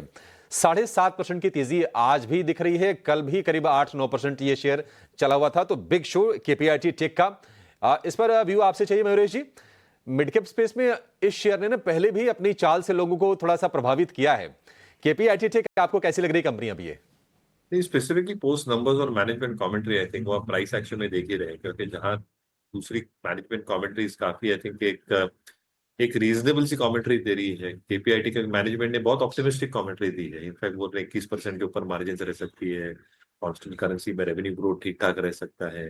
ये R&D स्पेस में इनके पास जो कॉन्ट्रैक्ट विंस है from large clients, deal wins या क्लाइंट विंस, ये भी कई क्वाइट सिग्निफिकेंट हो सकते हैं। तो आई थिंक कमेंट्री काफी ऑप्टिमिस्टिक लग रही है, और इसको मद्देनजर रखते मुझे लगता है वो प्राइस में इंडिकेशन है। ऑब्वियसली वैल्यूएशंस को अगर मैं मैप करूं और प्राइस एक्शन को मैप करूं, जैसे मार्केट में इंडिया में देखते हैं, ऑब्वियसली ब्रोकन डाउन स्टॉक था, उभरने की कोशिश कर रहा है, बट वैल्यूएशन मुझे लगता है अभी भी महंगे है फॉर केपीआई। एब्सोल्युटली। तो चलिए, ये एक फंडामेंटल आउटलुक केपीआईटी टेक्नोलॉजीज पर। बहरहाल इस वक्त जो मजबूती आप देख रहे हैं, रिजल्ट बैक्ड इम्पैक्ट है, अच्छे नतीजे और साथ ही ब्रोकरेज के रिपोर्ट्स भी हैं, जिसके चलते केपीआईटी टेक्नोलॉजीज फोकस रडार पर रहेगा। लेकिन फ्लैट शुरुआत हमने देखी बाजार की, और इस वक्त भी इंडेक्सेस पर चाहे बेंचमार्क हो या फिर ब्रॉडर मार्केट्स नजर होनी चाहिए। स्मॉल कैप मिड कैप में अब भी मजबूती के साइंस, या कह सकते हैं कि स्टॉक स्पेसिफिक अप्रोचेस जरूर नजर आएंगे। Nifty realty top sectoral gainer है, जहां पर सबसे ज्यादा मजबूती ब्रिगेड एंटरप्राइजेस में देखने को मिलेगी। अच्छे नतीजे और उसका एक इंपैक्ट ब्रिगेड एंटरप्राइजेस के स्टॉक में नजर आएगा। Nifty auto top sectoral loser है, जहां टाटा मोटर्स, टीवीएस मोटर्स जैसे काउंटर्स हैं, जहां पर गेन्स फ्रिजल आउट होते हुए इस वक्त नजर आएंगे। और अच्छी खासी मजबूती के बीच हरे निशान के साथ रियल एस्टेट सेक्टर में मजबूती, और इसी के ठीक पीछे energy space, pharma, PSU bank और मेटल, साथ ही कंजम्पशन में भी थोड़ा बहुत मोमेंटम आज के सत्र में देखने को मिल रहा है। लेकिन इसके अलावा अगर स्टॉक स्पेसिफिक अप्रोचेस की बात करें, त्रिवेणी टर्बाइन के स्टॉक प्राइस को और साथ ही एनटीपीसी दोनों को एक साथ लेकर आना चाहिए। त्रिवेणी टर्बाइन के स्टॉक में मजबूती कल भी देखने को मिली थी, 290 करोड़ का ऑर्डर विन कंपनी को एनटीपीसी से मिला है। दोनों ही स्टॉक्स आज पॉजिटिवली रिएक्ट कर रहे हैं, जहां पर त्रिवेणी टर्बाइन में करीब 4% की तेजी है। अच्छा खासा एक्शन 645 के लेवल्स पर रहा।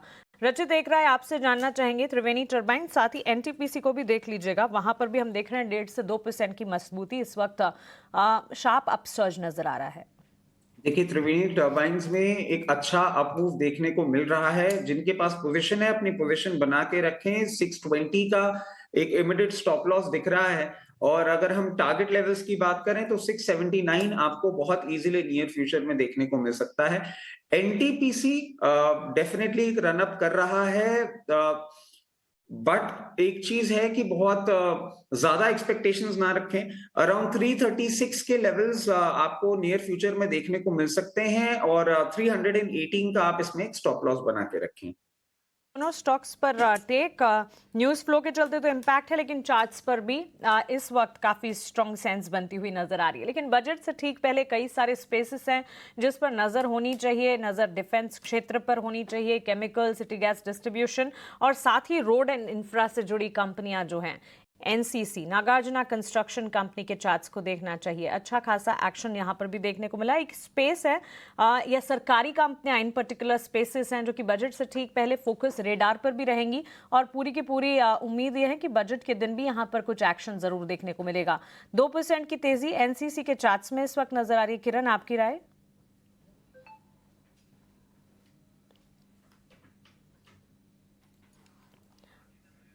ओके, रचित, एनसीसी पर आपका ही टेक हम जानना चाहेंगे।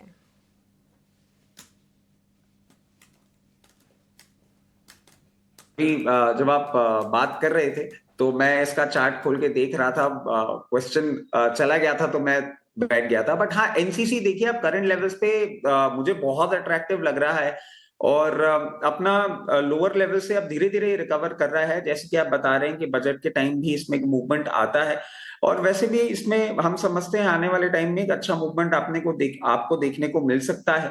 तो अगर इसको आप होल्ड कर रखे हैं तो होल्ड करें, अगर होल्ड नहीं किए हुए हैं तो आप पोजीशन भी क्रिएट कर सकते हैं। 224 के एक स्ट्रिक्ट स्टॉप लॉस के साथ 264 के टारगेट्स, मगर ये मीडियम टर्म के लिए होगा। इसमें आप शॉर्ट टर्म ट्रेडिंग कॉल ना लें, मीडियम टर्म के लिए आप अगर इसमें ट्रेड लेते हैं तो आपको ये डेफिनेटली एक अच्छा रिटर्न दे सकता है और 264 ब्रीच करेगा तो इसके आगे और लेवल्स भी खुलेंगे। अगर पोजीशन नहीं बनाई है तो पोजीशन जरूर बनाएं, लेकिन मीडियम टर्म शॉर्ट टर्म का यहाँ पर ट्रेड मानकर आप चल सकते हैं। एनसीसी में जीएमआर इंफ्रा पर भी एक नजर होनी चाहिए। ये सारे के सारे स्पेसेस हैं जो कि बजट से ठीक पहले एक्शन दिखाएंगे।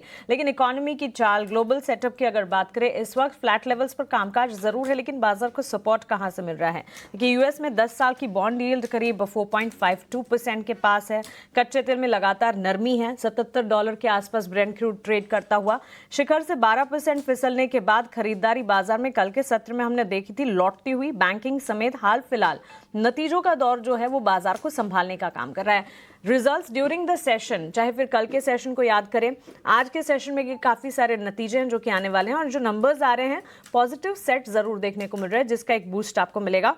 और सबसे बड़ी बात, आरबीआई से 1.5 लाख करोड़ का लिक्विडिटी बूस्टर जो मिला था, इस पर भी नजर होनी चाहिए। और मयूरेश, आपका टेक इस पर जानना चाहेंगे क्योंकि इसी अनाउंसमेंट के तहत ओपन मार्केट ऑपरेशंस के तौर पर 60,000 करोड़ का इन्फ्यूजन 3 ट्रांचेस में होने जा रहा था, जिसमें से 20,000 करोड़ का इन्फ्यूजन आज यानी कि 30 जनवरी को होने वाला है। किस तरह का बूस्ट आप देख रहे हैं बैंक्स, फाइनेंशियल्स के लिए आरबीआई की ये जो कदम है, इसका इम्पैक्ट किस तरह का पड़ता देखेंगे आप? Mansi, I think step in the right direction, क्योंकि जैसे ये लिक्विडिटी मेजर्स अनाउंस हुए हैं, जो लिक्विडिटी स्टार्ट थी system, I think that is going to be a huge boost going forward as well. और ये बजट के पहले यानी जो लिक्विडिटी सपोर्ट आरबीआई की तरफ से ये बिल्कुल आया है। अब इससे होता क्या है, दो चीजें होती है। एक, आई थिंक जो बैंक्स की स्ट्रेच्ड एलडीआर पोजीशंस थी, वहां पे थोड़ी राहत मिलती है with excess liquidity available in the banking system itself. और चुनिंदा banks, again they are not buy recommendation, तो चुनिंदा बैंक जिनकी एलडीआर स्ट्रेच्ड है, HDFC bank, Axis bank, bank of Baroda as an example, उनको थोड़ी रिलीफ जरूर देखी जा सकती है। दूसरा, with excess liquidity happening into the system, wholesale rates थोड़े कम होने लग जाते हैं, because wholesale rate starts coming down. जो कॉस्ट ऑफ बोरोइंग होती है सिलेक्ट एनबीएफसीज के लिए, who have bank borrowings as a measure, और जो बेंचमार्किंग होती है in terms of our 10-year tenor as well, वहां पे I think थोड़ी राहत मिल जाती है, and that helps these larger NBFCs because wholesale lending will come through, loans drive करने के लिए, एडवांसेस ड्राइव करने के लिए। तो कहीं ना कहीं I think ये सारे जो मेजर्स हैं, इसमें से एडवांसेस ग्रोथ में थोड़ी अच्छी खासी एक थोड़ी सी ग्रोथ देखने स्टार्ट हो सकती है। And if advances growth start happening, I think जो कंजम्पशन ड्रिवन है, because more loans will be taken either through a secured or a collateral format or otherwise, will ensure that जो consumption slowdown देखा जा रहा था, उसमें थोड़ी राहत और रिस्पाइट हो सकती है। Now what measures come through the budget along with other RBI support through OMOs, जो उन्होंने swap options भी अनाउंस किए for the USD INR, वहाँ पे करेंसी में भी थोड़ी स्थिरता आ सकती है। तो I think steps in the right direction, और अगर ये I think एक पॉजिटिव ट्रैक्शन देता है तो मुझे लगता है I think थोड़ा कंजम्पशन स्टैग्नेशन या स्टैग्नेशन दिख रहा था, वहां पे थोड़ी राहत देखने मिल सकती है next week. For that take Mayuresh. और इस बीच केमिकल प्लेयर्स में एक्शन है। एसआरएफ, आरती इंडस्ट्रीज, यूपीएल के चार्ट्स में भी मजबूती नजर आ रही है। ऑटो और साथ ही ऑटो एंसलरी चार्ट्स पर भी नजर होनी चाहिए, इंस्क्रिप्ट्स पर भी नजर होनी चाहिए। Exide industries battery manufacturer company, रचित, वैसे कुछ दिन पहले इनफैक्ट पिछले 2 सेशन से ही पहले 300 करोड़ इन्वेस्टमेंट की खबर आई थी। कंपनी अपनी आर्म में ही 300 करोड़ का further business expansion investment plan करके चल रही है। और आज के सत्र में भी अगर आप देखें, मिड कैप कैटेगरी में एक्साइड इंडस्ट्रीज में मजबूती के साइंस 358 के लेवल्स पर ये स्टॉक ट्रेड करता हुआ। देखिए, एक्साइड इंडस्ट्रीज के अभी कुछ टाइम पहले इफ हम करेक्ट नंबर्स भी आए थे और बहुत अट्रैक्टिव लग रहे थे कुछ वर्टिकल्स में। जो इनका रिप्लेसमेंट सेल्स हैं वो बहुत इंप्रूव हुई हैं, बट कहीं ना कहीं इनकी ओईएम सप्लाई में प्रॉब्लम थी। और इंडस्ट्रियल जो सप्लाई है इनकी इंडस्ट्रियल इंफ्रास्ट्रक्चर की, वहां पे थोड़ा सा डेंट देखने को मिला था, बट ग्रीन एनर्जी में इनका सप्लाई अच्छा था। और मैं समझता हूं कि अब वो कहीं ना कहीं सेटल हो चुके हैं। जो रिजल्ट्स के पूरी नंबर का जो इम्पैक्ट था, एक्साइड इंडस्ट्रीज आपको वैसे देखा जाए तो अच्छा लग रहा है। और अगर आप पोजीशन बनाना चाहें तो थोड़ा सा करेक्ट करें तो ही इसमें पोजीशन बनाएं, अदरवाइज अगर आपके पास पोजीशन है तो आप इसको अराउंड 342 के स्टॉप लॉस के साथ मेंटेन करें। 390 के टारगेट्स आपको नियर फ्यूचर में देखने को मिल सकते हैं। मार्केट्स में एक अच्छी चीज़ क्या हो रही है कि निफ्टी अपने आप को मेंटेन कर रहा था 23,000 के ऊपर, कल भी इसने क्लोज किया, आज भी बहुत जल्दी से इसने अपने आप को हरे निशान में रखा हुआ है अभी तक तो, यानी कि बाज़ार खुले हुए करीब करीब अभी 15 से 20 मिनट हो चुके हैं लेकिन इस 20 मिनट के अंदर majority of the time Nifty ने अपने आप को ग्रीन में रखा है। It's a good sign. Although VIX अभी भी ऊपर है, इसका मतलब some fear in the market अभी भी है और होगा। वॉलेटिलिटी तो होगी, देखो है ना, बजट जैसा इवेंट है तो वॉलेटिलिटी नहीं होगी तो फिर कब होगी। लेकिन फिर भी इतना भी ख़राब नहीं है। जैसे मैंने आपको कल भी कहा था कि सिस्टम में शॉर्ट्स की कवरिंग हो चुकी है, तो इसलिए प्रेशर नीचे का नहीं बनेगा, सामने का एग्रेशन इसलिए नहीं बनेगा क्योंकि इवेंट है। तो आप फंस गए हो, सामने इवेंट, इधर से शॉर्ट कवरिंग हुई है, थोड़ा सा एफ की होल्डिंग प्लस है, तो अभी भी कुछ आपको और करने की ज़रूरत है। संतोष मीना थोड़ी देर में मेरे साथ जुड़ जाएंगे, उनसे भी मैं कनेक्ट करके आपके सामने कुछ ट्रेड रखूँगा। एक दो चीज़ें मैं आपको ज़रा और नोटिस कराता हूँ। अगर आप जैन से फेब कॉन्ट्रैक्ट के अंदर आ रहे हैं तो प्रीमियम्स थोड़ा सा हाई देना पड़ रहा है इस बार, और आपका लॉट साइजेस चेंजेस हैं। आपको पता ही है, मैंने आपको सुबह बताया था, रेशो है 2 पे 1, यानी कि 2 लॉट पे 1 लॉट मिलेगा, और निफ्टी का है 3 पे 1 लॉट मिलेगा। तो अब थोड़ी कैलकुलेशन करना, थोड़े लॉट महंगे कर दिए गए हैं। 75 का साइज़ हो गया, पर टिक 75 आएगा, पर टिक 30 आएंगे, रुपए आएंगे और जाएंगे जैसे भी। थोड़ी क्वांटिटी वगैरह कम रखना, और रोल ओवर वगैरह थोड़ा इस बार थोड़ा ज़्यादा भी हुआ है, तो मैं उम्मीद करता हूँ कि ये काम आ जाएगा। संतोष मीना इस बीच मेरे को स्क्रीन पर दिख रहे हैं। संतोष सर नमस्ते, ज़रा बताइए सर आपका क्या है आज का ऑप्शंस का चैंपियन?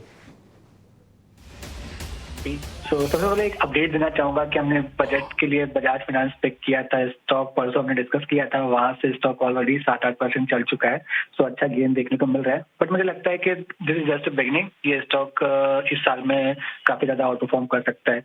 आज के ऑप्शंस की बात करें तो मुझे लगता है कि आज एफएमसीजी स्टॉक्स पे थोड़ी सी नजर रखना चाहिए। हमने बीच में थोड़े से बॉटमिंग आउट के सिग्नल देखे थे, पुल बैक के बाद फिर से मुझे लगता है तेजी बन रही है।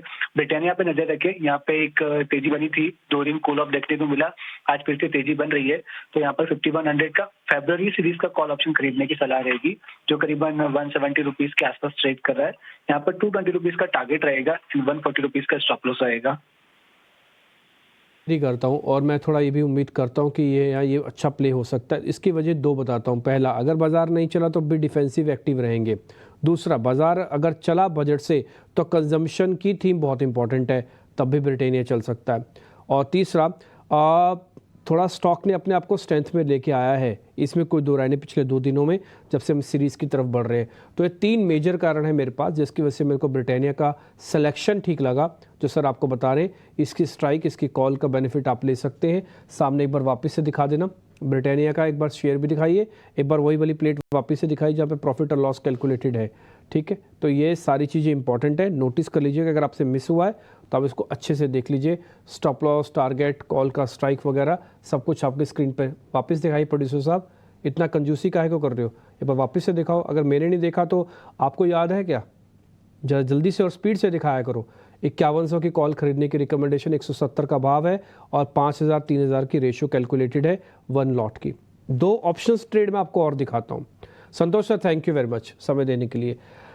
आपको ऐसा लग रहा होगा कि आज देखो 25 ही पॉइंट की सिर्फ गिरावट है बैंक निफ्टी पे। बैंक निफ्टी में तो 100 पॉइंट तक की गिरावट चली गई थी, लेकिन 49,000 की कॉल और 49,000 की पुट, दोनों की वैल्यू गल रही है। आज ध्यान रखिएगा, बैंक निफ्टी के प्रीमियम ईटिंग करने का दिन है। साइडवेज कंसोलिडेशन पे प्रीमियम्स ईट होते हैं। भारतीय बाज़ारों में ऑप्शंस को लेकर बहुत पढ़ाई करके नहीं आते हैं लोग, पढ़ते भी नहीं है, और हम उसमें से बहुत सारे लोग में से हम भी हैं। कितना पढ़ेंगे, कितना समझेंगे, इतनी एक्टिविटी है और इतनी वॉलिटिलिटी है, और साथ ही फिर एल्गो ट्रेड भी इसके अंदर आ गए हैं। आप ये देखो 49,000 की पुट भी टूट रही है, ये 26 फेब की फायर कर दी आपने। जैन वाली फायर कीजिए, 29 जैन की, इस तारीख की एक्सपायरी की, 30 तारीख वाली सॉरी, ठीक है, वो फायर कीजिए एक बार। तो आप देखेंगे 49,000 की कॉल और 49,000 की पुट दोनों की वैल्यू गल रही है। एक करीब 50% है, एक करीब 30% है। एनी हाउ जब आप फायर कर देंगे तब कर देंगे। मैं आगे बढ़ता हूँ। रचित जरा एक शेयर जरा और आप चेक करना, मन्नापुरम एक बार जरा चेक करके बताओ, मैंने कल भी इसके बारे में पूछा था। देखिए मन्नापुरम में थोड़ा सा अभी स्टे अवे ज्यादा बेटर रहेगा।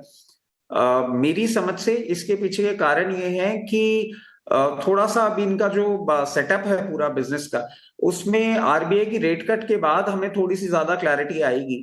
फॉर द टाइम बीइंग इस बिजनेस से थोड़ा सा दूरी बना के रखें, वो ज्यादा बेनिफिट देने वाली चीज लगती है मुझे। ठीक है, खैर इस बीच टाटा मोटर्स के शेयर में आज थोड़ा दबाव देखने को मिल रहा है। नंबर्स क्या थे, उसके अंदर क्या मिस हिट रहा, एक बार बताने के लिए शरद दुबे मेरे साथ वापस जुड़े हैं। 8% टाटा मोटर्स टूटा हुआ है, 1000 पे पहुंचा हुआ शेयर आज 690 में मिल रहा है। जरा पता कर लेते हैं और समझ लेते हैं क्या वजह रही। शरद जरा बताइए, आपकी कलर टाई का जो कलर है और साथ ही शेयर का जो कलर है एक ही है? जी बिल्कुल, कोइंसिडेंस है, लेकिन टाटा मोटर्स की बात करें तो तीसरे तिमाही के नतीजे जो है कमज़ोर देखने मिले हैं। रेवेन्यू ज़रूर इनलाइन था, लेकिन एबिडा और मार्जिन्स यहाँ पे देखें तो ये वीक सेटअप नंबर है। ये सबसे पहला रीज़न है, लेकिन ये हुआ क्यों, इसका दूसरा रीज़न मैं बताता हूँ। इसका इम्पैक्ट जो मार्जिन में से JLR के डिवीज़न में देखने मिला है और इंडिया के CV डिवीज़न में देखने मिला है। ऑफकोर्स जो मार्जिन के नंबर है वो लाइफ टाइम हाई पे, लेकिन फिर भी जो एस्टिमेट था उससे जो है बहुत बुरी तरह से जो है एनालिस्ट एस्टिमेट से जो है वो मिस किया गया है।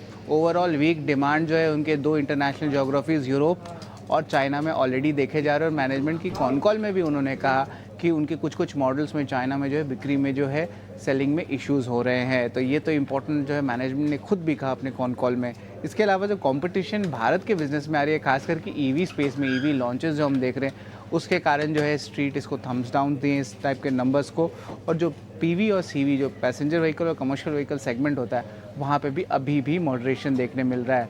मैनेजमेंट ने खुद JLR की बिजनेसेस में जो FY25 का गाइडेंस है उसको कम कर दिया है। रेवेन्यू टारगेट की बात करें तो लगभग 3% गिरा दिया गया है। वही अगर जो ROC होता है, रिटर्न ऑन कैपिटल एम्प्लॉयड जिसे बोलते हैं, वो जो एक्सपेक्टेड था वो 22% था पहले, अब उसको जो है 20% का अनुमान है। तो दोनों ही तरफ से जो है आप कह सकते हैं कि JLR ने मैनेजमेंट की जो गाइडेंस है वो कम हो गई है। तो ये तो 5 अहम रीजंस हुए, लेकिन इसके अलावा ब्रोकरेजेस ने भी थम्स डाउन दिया। नोवामा मेंटेन रिड्यूस रखी, लेकिन टारगेट प्राइस घटा दिया, 750 से 720 कर दिया। रेवेन्यू एबिटा CAGR भी म्यूटेड एक्सपेक्टेड है, और CV डिवीजन में भी जो है एक्सपेक्टेड है सिर्फ 1% का CAGR ग्रोथ आएगा। लेकिन जो सबसे बड़ा डाउनग्रेड दिन का आया है, 3.5 साल बाद बाय रेटिंग को जो है उन्होंने डाउनग्रेड किया अंडर परफॉर्म में। ये जेफरीज का रिपोर्ट आया है, और जो टारगेट प्राइस है उसको भी 50% से घटा दिया गया है। 930 से अभी 660 का लेवल्स कर दिया गया है।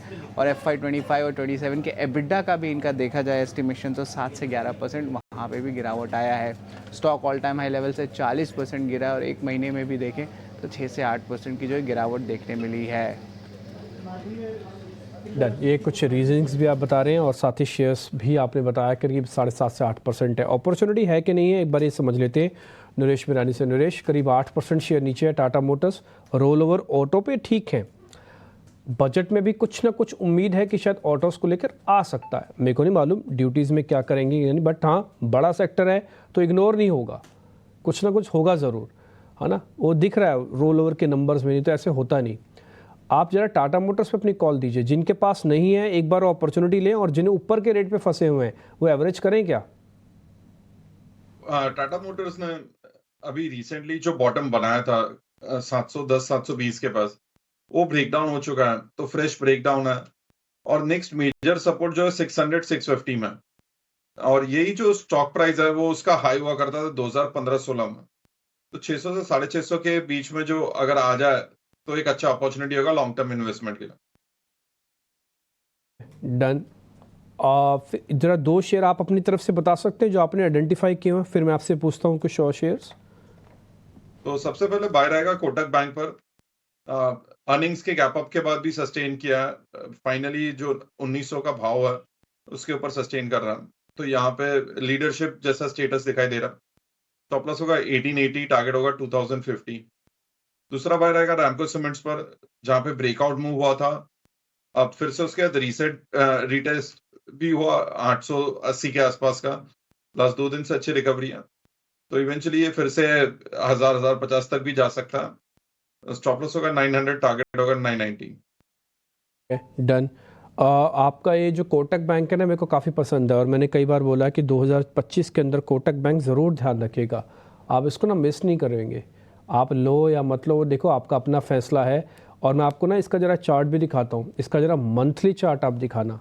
एक मंथ से तो टूट रहे हो ना आप मार्केट के अंदर, ज़रा कोटक बैंक का ही मंथली चार्ट दिखाओ आप। मंथली आप ये देखो 8% का गेन है इसके पास, 8% का गेन है, करीब 8 से 9% का। और ये शेयर बहुत अच्छे से कंसोलिडेट करके और एक लंबा कंसोलिडेशन, महीनों का नहीं सालों का कंसोलिडेशन को ब्रेक कर रहा है। तो इसलिए पूरा साल इसको दे दो और शायद हो सकता है आपके अच्छे पैसे बन जाए इसके अंदर। ऑलरेडी एक मंथ में जो लोग कहते हैं कि पैसे नहीं बने, कोटक बैंक उनके लिए बेस्ट एग्जांपल है कि अगर अच्छा सिलेक्शन है तो इस गिरते हुए मार्केट के अंदर भी बाय करके भी पैसा बनाया जा सकता है। कोटक ये बेस्ट एग्जांपल है, क्लासेस में पढ़ाना चाहिए ये कि कैसे सिलेक्शन होनी चाहिए स्टॉक्स की, बहुत इंपॉर्टेंट है ना। तो ये मेरे को आपका शेयर काफ़ी पसंद है और रैमको सीमेंट भी आपने दिया। नरेश भाई 2 शेयर और पता करने हैं आपसे। एक तो IRCTC, ये भी बजट वाला शेयर है, पुल बैक दिखा रहा है, सपोर्ट पे खड़ा है, पुल बैक फेल हो जा रहा है बार बार। इसका जरा चेक करके बताना स्ट्रेंथ कितनी है। ओवरऑल डाउन ट्रेंड में ये काफी टाइम से है। जो रिवर्सल सिग्नल है वो 805 के ऊपर आएगा, 800 805। जब तक वो क्रॉस नहीं होता है, ये एक बेस फॉर्मेशन है, तो यहाँ पे वेट करूंगा 805 के ऊपर सस्टेन कर लें। 5 के ऊपर एक बार आप वेट करोगे, लेकिन ये शेयर नोटिस ज़रूर करके रखना अगले 2-2.5 दिनों के अंदर। ये एक शेयर अगर 805 आता है तो मेरे हिसाब से इसको इग्नोर नहीं किया जा सकता। दूसरा एक शेयर है लॉरस लैब। मैं इसमें डिफेंसिव और एग्रेसिव दोनों का कॉम्बिनेशन ढूंढ रहा हूँ, क्योंकि 2-4 दिन पहले काफ़ी अच्छे से टूटा लॉरस लैब। नरेश, एक बार आपको लगता है कि ये पुल बैक अब वापस करेगा, उसमें मेरे को 2 बेनिफिट हैं। एक तो मेरे पास डिफेंसिव शेयर आ जाएगा और थोड़ा टूटा हुआ शेयर आ जाएगा। देखें तो इसमें जो वोलेटिलिटी हुई है वो न्यूज बेस्ड है। क्वार्टरली नंबर्स के स्टॉक ने 610 की कोशिश की थी और उसके पहले वाले वीक में भी 600-620 के टॉप्स थे, तो वो एक सबसे बड़ा रेजिस्टेंस है। करंटली नीचे डिप जाकर 510 से 570 आ गया, तो रिस्क रिवॉर्ड उतना ग्रेट नहीं है। बट अगर डिप आए 550-560 इंट्राडे में, तो वहां बाइंग होगा, 540 स्टॉप लॉस होगा और इवेंचुअली 610-620 का टारगेट। ठीक है। बाय द वे, इस बीच निफ्टी बैंक अगर आप चेक कर रहे हैं तो वो भी बैक इन ग्रीन है और 49,000 का बेस इसके पास अच्छा बना हुआ था। पहले अटेम्प्ट निफ्टी की थी। देखो, बड़ा भाई करेगा ना तो छोटा भाई सीख ही जाएगा, देर सवेर सीख ही जाएगा उससे। तो बड़ा भाई है निफ्टी, 50 शेयरों का कॉम्बिनेशन लेके बैठता है, और छोटा भाई है बैंक निफ्टी, थोड़ा नटखट भी है ना, तेज़ी से ऊपर नीचे करता है। बट ठीक है, फिर भी ये भी हरे निशान में। तो 23,000 और 49,000 ये दोनों का बेस काम आ रहा है और मेरे को लग रहा है कि डेरिवेटिव एक्सपायरी ने बहुत अच्छे से रोल प्ले करवाया। बाय द वे, अगर आप ऑप्शंस ट्रेडिंग कर रहे हैं थोड़ा सावधान रहना, क्योंकि 49,000 की कॉल जिसको अचीव करके बैठा है उसकी कॉल और पुट दोनों ही टूट रही हैं, इसलिए ऑप्शंस में जल्दी जल्दी पैसा नहीं बनेगा, आज गल जाएंगी और दोनों के प्रीमियम ईट हो जाएंगे। इसलिए जो भी करना फ्यूचर्स में करना। और अगली बात ध्यान रखना, फ्यूचर्स के लॉट साइज बढ़ गए हैं, अब 30 की क्वांटिटी में मिलेगी बैंक निफ्टी 15 की जगह। तो अब मेरे सहयोगी अभिषेक के पास भी काफ़ी सारे क्वेश्चन है, मानसी के पास भी है, वो कंटिन्यू कर रहे हैं। ठीक है, तो लोअर लेवल से रिकवरी आ गई है, निफ्टी बैंक में भी हर निशान में है और निफ्टी की जो तेजी है वो है करीब करीब 60 अंकों के आसपास की। एक शेयर रचित जी आपसे जानना चाहेंगे और धीरे धीरे करके स्ट्रेंथ इसमें आ रही है, वो है इंटरग्लोब एविएशन का। कहीं ना कहीं क्रूड में जो गिरावट हो रही है उसका भी बेनिफिट मिल रहा होगा। 4,000 रुपए के सपोर्ट से ये शेयर घुमा है और अब 4,400 रुपए की तरफ ये बढ़ता हुआ दिख रहा है। कैसा लग रहा है आपको इसका पैटर्न और क्या इसमें नई तेजी कर सकते हैं? देखिए, एविएशन सेक्टर में आपने यूजुअली ग्लोबल लेवल पे बहुत सारे एक्सीडेंट्स देखे होंगे, मगर इंटरग्लोब को अगर आप क्लोजली स्टडी करें और इनके बिजनेस को आप बहुत क्लोजली स्टडी करें, बहुत छोटी छोटी जगहों से ये अपनी कॉस्ट कटिंग करके अपने प्रॉफिट मार्जिन्स को बढ़ाते आए हैं। और आज के टाइम पे आप देखें कि इनका मार्केट शेयर जो है वो इंडिया में नंबर 1 लेवल पे पहुंचा हुआ है। ये जो आप सपोर्ट की बात कर रहे हैं, इस सपोर्ट को आप as a stop loss use कर सकते हैं, या फिर अगर थोड़ा सा डीप डाउन आप स्टॉप लॉस ले सकें अराउंड 3900, उस स्टॉप लॉस के साथ अगर आप इसको होल्ड करते हैं और अगर आप इसको 6 महीने से साल भर के लिए भी होल्ड करते हैं, तो ये पोटेंट है काउंटर अराउंड 5200 और 5400 जाने के लिए। रिजल्ट्स बहुत अच्छे हैं और बहुत ही अच्छा बिजनेस ये अभी चला रहे हैं। ठीक है, इंटरग्लोब को लेकर ये व्यू, लेकिन आई लीटर वाला एक और शेयर लेकर आएंगे। नरेश जी, आपसे व्यू जानना चाहेंगे। देखिए, बजट से पहले रेलवे वाले शेयर थोड़े से ठंडे पड़े थे, लेकिन कल के सत्र में हमने देखा कि थोड़ी थोड़ी बाइंग आ रही थी। इरकॉन में कल अच्छी तेजी थी और आज इसने 200 रुपए का लेवल फिर से क्रॉस किया है। हालांकि ऊपरी लेवल से प्रॉफिट टेकिंग का शिकार ये शेयर हुआ था। इरकॉन कैसा लग रहा है, या फिर इसके अलावा अगर कोई दूसरा शेयर आपको रेलवे में ठीक लग रहा है, वो भी आप बता सकते हैं। सो इरकॉन थोड़ा बेटर लगता है क्योंकि उसमें पैराबोलिक मूव नहीं हुआ लास्ट एक साल में।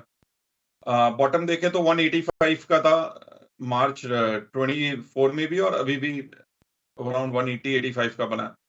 तो बेस काफी स्ट्रांग है। 185 के स्टॉप लॉस से ये बाय बनता है लॉन्गर टर्म के लिए भी, और 230 एक रेजिस्टेंस है, वो जो नियर टर्म वो टारगेट होगा शॉर्ट टर्म में। 30 रुपए तक ये शेयर जा सकता है। एक और शेयर जो काफी गिरा हायर लेवल से, इनफैक्ट जो सारे प्रॉपर्टी वाले स्टॉक्स थे रियल एस्टेट में सारे टूट रहे थे, लेकिन गोदरेज प्रॉपर्टीज में हम देख रहे हैं कि लगातार तीसरे सत्र में ठीक ठाक बाइंग है। 2000 रुपए के आसपास से ये भी शेयर घुमा है। गोदरेज प्रॉपर्टीज, रचित जी, कैसा लग रहा है आपको शेयर अब ये? देखिए, रियल एस्टेट में पास्ट में जो भी मूवमेंट हुआ हो, बट ब्रिगेड के रिजल्ट्स अगर हम स्टडी करें तो उसने एक थोड़ा सा पॉजिटिवनेस पूरे रियल एस्टेट पैक को दी है। और मैं समझता हूं in time to come real estate pack आपका पूरा का पूरा एक अच्छा रिवाइवल भी दे सकता है। और आप देखें जिस तरीके से ये 52 वीक के लो के आसपास ही ट्रेड कर रहा है, वहीं से बाउंस बैक कर रहा है। तो जिनके पास भी पोजीशन है गोदरेज प्रॉपर्टीज में, वो अपनी पोजीशन बनाए रखें। हाँ, अगर फ्रेश पोजीशन आप क्रिएट करने की बात करें तो मैं दो चीजें सजेस्ट करूंगा। एक तो बजट आए उसके बाद ही इसमें कोई अपना फ्रेश पोजीशन बनाए, और जिन्होंने होल्ड कर रखा वो बिल्कुल होल्ड करें। आपको नियर टर्म में ही ये 2480 से 2560 के दो लेवल्स आपको दिखा सकता है। वो होल्ड करें, यहां से 200 रुपए की कम से कम और तेजी की आप उम्मीद करके चल सकते हैं।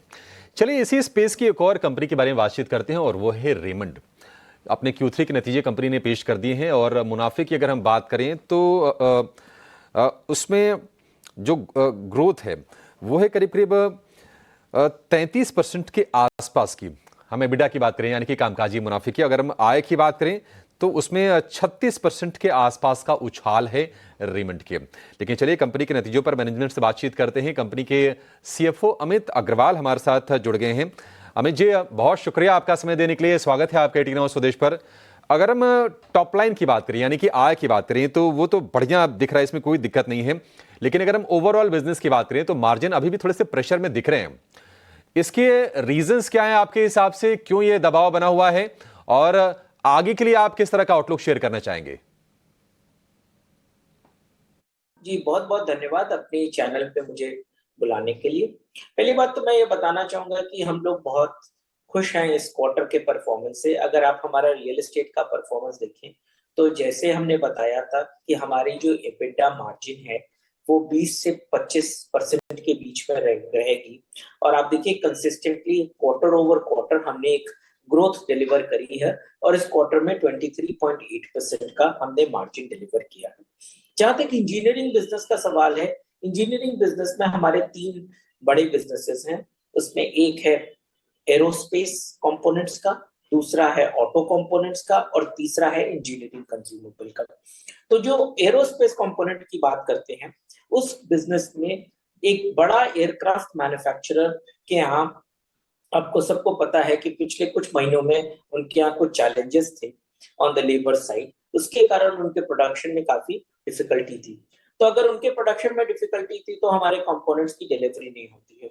वो सेल्स कम होने के कारण ऑब्वियसली जो मार्जिन कम हो जाती है, और उसमें बहुत अच्छी मार्जिन है, बहुत हाई मार्जिन का बिजनेस है वो। दूसरा, ऑटो कंपोनेंट्स में अगर आप देखें तो जैसे कि पूरे यूरोप में अगर आप बात करें तो नवंबर दिसंबर के अंदर में काफी बड़ी वीकनेस देखने को मिली है ऑटो कंपोनेंट्स बिजनेस में, जो कि स्लोली रिकवर बैक होना शुरू हो गई है। तो वो भी एक तकलीफ के कारण हमारा जो ऑटो कंपोनेंट का बिजनेस था उसमें थोड़ी सी स्लोनेस देखने को मिली है। इंजीनियरिंग कंज्यूमेबल में पिछले 1 साल से कंसिस्टेंटली अगर आप देखें तो वीकनेस डिमांड की चल रही है। दूसरा, कुछ देशों में करेंसी की प्रॉब्लम चल रही है जिसके कारण वो देखने को, बट ओवरऑल अगर आप देखें तो हमने एक मार्जिन जो डिलीवरी करने का कोशिश किया है एज अ पोर्टफोलियो, वो काफी डिसेंट है। एंड जैसे ही एरोस्पेस की रिकवरी इस क्वार्टर और आगे देखेंगे तो ऑटोमेटिकली हमारा मार्जिन इंजीनियरिंग बिजनेस का 150 बेसिस पॉइंट से 200 बेसिस पॉइंट्स इंप्रूव हो जाता है। दैट इज हम लोगों का क्लियर थॉट प्रोसेस है, उसी प्लान पे हम आगे काम करें। बिल्कुल अमित, मार्जिन्स और स्टैटिस्टिक्स साथ ही नंबर गेम को लेकर जो आपके गोल्स प्लान्स हैं आप उसे मीट कर पाएं, ऐसी हमारी विशेस। लेकिन अब बिजनेस एक्सपेंशन और साथ ही डीमर्जर की बात करते हैं। Update on the demerger, real estate business के लिए क्या है, लेटेस्ट स्टेटस क्या है, एनसीएलटी के साथ फाइलिंग की स्थिति कहाँ तक पहुंची है और कब तक रेमंड रियल्टी लिस्ट होती हुई हम देखेंगे? जी बिल्कुल, जहां तक हमारा रेमंड रियल्टी का सवाल है, आपने देखा होगा कि हमने शेयर होल्डर और क्रेडिटर की अप्रूवल जनवरी में ले ली है, अप्रूवल मिल गई है और उसके बाद हमने एनसीएलटी में वो अप्रूवल फाइल कर दी और हम ये एक्सपेक्ट करते हैं नेक्स्ट 6 महीने के अंदर में हम रेमंड रियल्टी को लिस्ट कर देंगे। और अब उस तरीके से हमारा जो थॉट प्रोसेस है रेमंड ग्रुप का value unlocking for the share holders, कि हमारे ग्रुप की 3 कंपनियां pure play businesses, net debt free businesses list हो जाएंगे। वो हम क्लियरली उस प्लान पे काम कर रहे हैं। पिछले साल सितंबर में हमने लाइफस्टाइल को लिस्ट किया, इस जुलाई अगस्त में हम एक्सपेक्ट कर रहे हैं रियल एस्टेट हो जाएगा और रेमंड लिमिटेड के अंदर में जो बिजनेस रहेगा वो इंजीनियरिंग का रहेगा, उसको भी हमने रीऑर्गेनाइज किया है और इस तरीके से रीऑर्गेनाइज किया है कि ऑटो कंपोनेंट और इंजीनियरिंग कंज्यूमेबल की एक सब्सिडियरी रहेगी और एरोस्पेस कंपोनेंट्स की एक दूसरी सब्सिडियरी रहेगी। तो इस तरीके से आपको रेमंड लिमिटेड के अंदर में इंजीनियरिंग का प्योर प्ले मिलेगा, रेमंड रियल्टी के अंदर में रियल एस्टेट का प्योर प्ले मिलेगा और लाइफस्टाइल के अंदर में कंजम्पशन की स्टोरी जो लाइफस्टाइल बिजनेस की है, कपड़े की, अपैरल की, एथनिक्स की, वो देखने को मिलेगी। ठीक है अमित जी, आपने अपनी कंपनी और साथ ही रियल एस्टेट के बारे में तो जानकारी दी है, लेकिन अब बजट भी आ रहा है, थोड़ा बताइए आप बजट पे क्या एक्सपेक्ट करते हैं? देखिए, 2 चीज बहुत इंपॉर्टेंट है कि बजट ये क्रिटिकल होता है और स्पेशली रियल एस्टेट बिजनेस के लिए ज्यादा इंपॉर्टेंट इसलिए हो जाता है कि इसमें काफी लोग जो घर है वो ईएमआई पे खरीदते हैं, लोन लेके खरीदते हैं। तो अभी जो इंटरेस्ट रेट्स काफी हाई चल रहे हैं, हम एक्सपेक्ट कर रहे हैं कि इकोनॉमी इंप्रूव होती जा रही है, तो अगर थोड़ा भी इंटरेस्ट रेट का रिडक्शन आता है तो वो हेल्प करता है रियल एस्टेट डिमांड को, क्योंकि लोगों का थोड़ा चैलेंजेस फेस करते हैं कि ईएमआई दे, दूसरा साइड इन्फ्लेशन बहुत हाई है, तो दोनों चीज को बैलेंस आउट करने में लोगों को चैलेंज आ रहा है। तो एक बार इन्फ्लेशन थोड़ा कम होता है, इंटरेस्ट रेट्स कम होते हैं, तो उस तरीके से थोड़ा हाथ में कैश आता है तो लोगों की एबिलिटी बढ़ती है घर खरीदने के लिए। तो एक तो वो रियल एस्टेट डिमांड के लिए। दूसरा, अगर हम देखें तो जो जीएसटी का इनपुट है हमारा स्टील के ऊपर, सीमेंट के ऊपर में, वो हम पास ऑन नहीं कर पाते, तो एक तरीके से वो कॉस्ट हमको एब्जॉर्ब करना पड़ता है, जिसके कारण धीरे धीरे घर जो है वो काफी, कंस्ट्रक्शन कॉस्ट जो है वो काफी महंगी होती जा रही है। वो इवेंचुअली एज अ बिल्डर हमको पास करना पड़ेगा, as a real estate player I have to pass up. तो इस तरीके से अगर उसमें कुछ रिलीफ मिलती है तो पूरी इंडस्ट्री को बहुत मदद होगी एंड इवन जो लास्ट माइल कस्टमर है जो खरीदता है घर, उसको भी बेनिफिट मिल सकता है, बिकॉज हम वो पास ऑन कर देंगे, क्योंकि हमारे लिए वो इम्पोर्टेंट है कि अफोर्डेबल होना चाहिए। और आप देखिए रेमंड रियल्टी की जो थीम है वो क्लियरली हम अफोर्डेबल लग्जरी में बिलीव करते हैं और उसी को हम प्रोवाइड करने की कोशिश करते हैं। तो ये दोनों पॉइंट्स के कारण हमको अगर बजट में सपोर्ट आता है तो हमारे लिए और हेल्पफुल रहेगा और इंडस्ट्री के लिए हेल्पफुल रहेगा एंड कस्टमर के लिए। बिल्कुल अमित, शुक्रिया हमारे साथ जुड़ने के लिए, सवालों के जवाब देने के लिए, और आपको और कंपनी को आने वाले क्वार्टर्स के लिए, आने वाली तिमाहियों के लिए ढेरों शुभकामनाएं। सो रेमंड के मैनेजमेंट से हम बात कर रहे थे। नतीजों की अगर बात करें, और रेवेन्यू के फ्रंट पर करीब 36% की मजबूती, मुनाफा करीब 71% बढ़ता हुआ दिखा, मार्जिन इंटैक्ट रहे हैं। इस बीच बाजार पर भी एक नजर होनी चाहिए क्योंकि निचले स्तरों से रिकवरी बैंक निफ्टी में ऑलमोस्ट 150 अंकों के और निफ्टी भी ऑलमोस्ट 100 अंक रिकवर होता हुआ दिख रहा है। रचित, क्विकली रेमंड पर एक टेक आपसे जानना चाहेंगे। देखिए, अभी मैं भी बैक स्टेज कॉमेंट्री सुन रहा था और इनका लेटली आप देखें एथनिक वेयर में भी एक मूवमेंट हुआ था and this was something that we were seeing for the first time from a company like Raymond. ये यूजुअली सूटिंग और क्लॉथिंग में रहते थे और बहुत वाइड रेंज था इनका। एथनिक वेयर में और इनर वेयर में, मेन इनर वेयर में भी ये कुछ अपना फोरे करने जा रहे हैं, जिससे मैं समझता हूं कि आने वाले टाइम में इनका जो मार्केट शेयर है वो अच्छी तरीके से बढ़ेगा। क्योंकि आपने देखा होगा कुछ एक और कंपनीज भी हैं जो एथनिक वेयर में बहुत अच्छा परफॉर्म कर रही हैं। Raymond being a old company और जो गुडविल है और जिस तरीके का प्रोडक्ट लाइनअप इनका होता है वो इनके नंबर्स में आपको देखने को मिलेगा। तो मेरे हिसाब से रेमंड अगर आप मीडियम टर्म के लिए इन्वेस्टमेंट करना चाहें तो एक अच्छा इन्वेस्टमेंट बेट बनता है। और आप एक और चीज नोटिस करें कि ये अभी कुछ टाइम पहले ही अपने 52 वीक लो से भी ऊपर आया है। तो करंट लेवल्स पे रेमंड एक अच्छा इन्वेस्टमेंट बेट लग रहा है। और अगर आप इसमें पोजीशन बनाते हैं तो 1480 का स्टॉप लॉस लेके रखें एंड अराउंड 1610 का टारगेट के लिए आप इसमें पोजीशन बना सकते हैं। 1600 के ऊपर तक के टारगेट्स नजर आ सकते हैं रेमंड में। करंट मार्केट प्राइस के लिहाज से रिजल्ट बैक्ड इम्पैक्ट है और खरीदारी के मौके जरूर ढूंढे जाने चाहिए। रचित, आपका शुक्रिया हमारा साथ निभाने के लिए। बाजार में आपका आउटलुक, स्ट्रैटेजी और स्टॉक स्पेसिफिक रिकमेंडेशंस भी हमारे साथ शेयर करने के लिए थैंक यू सो मच।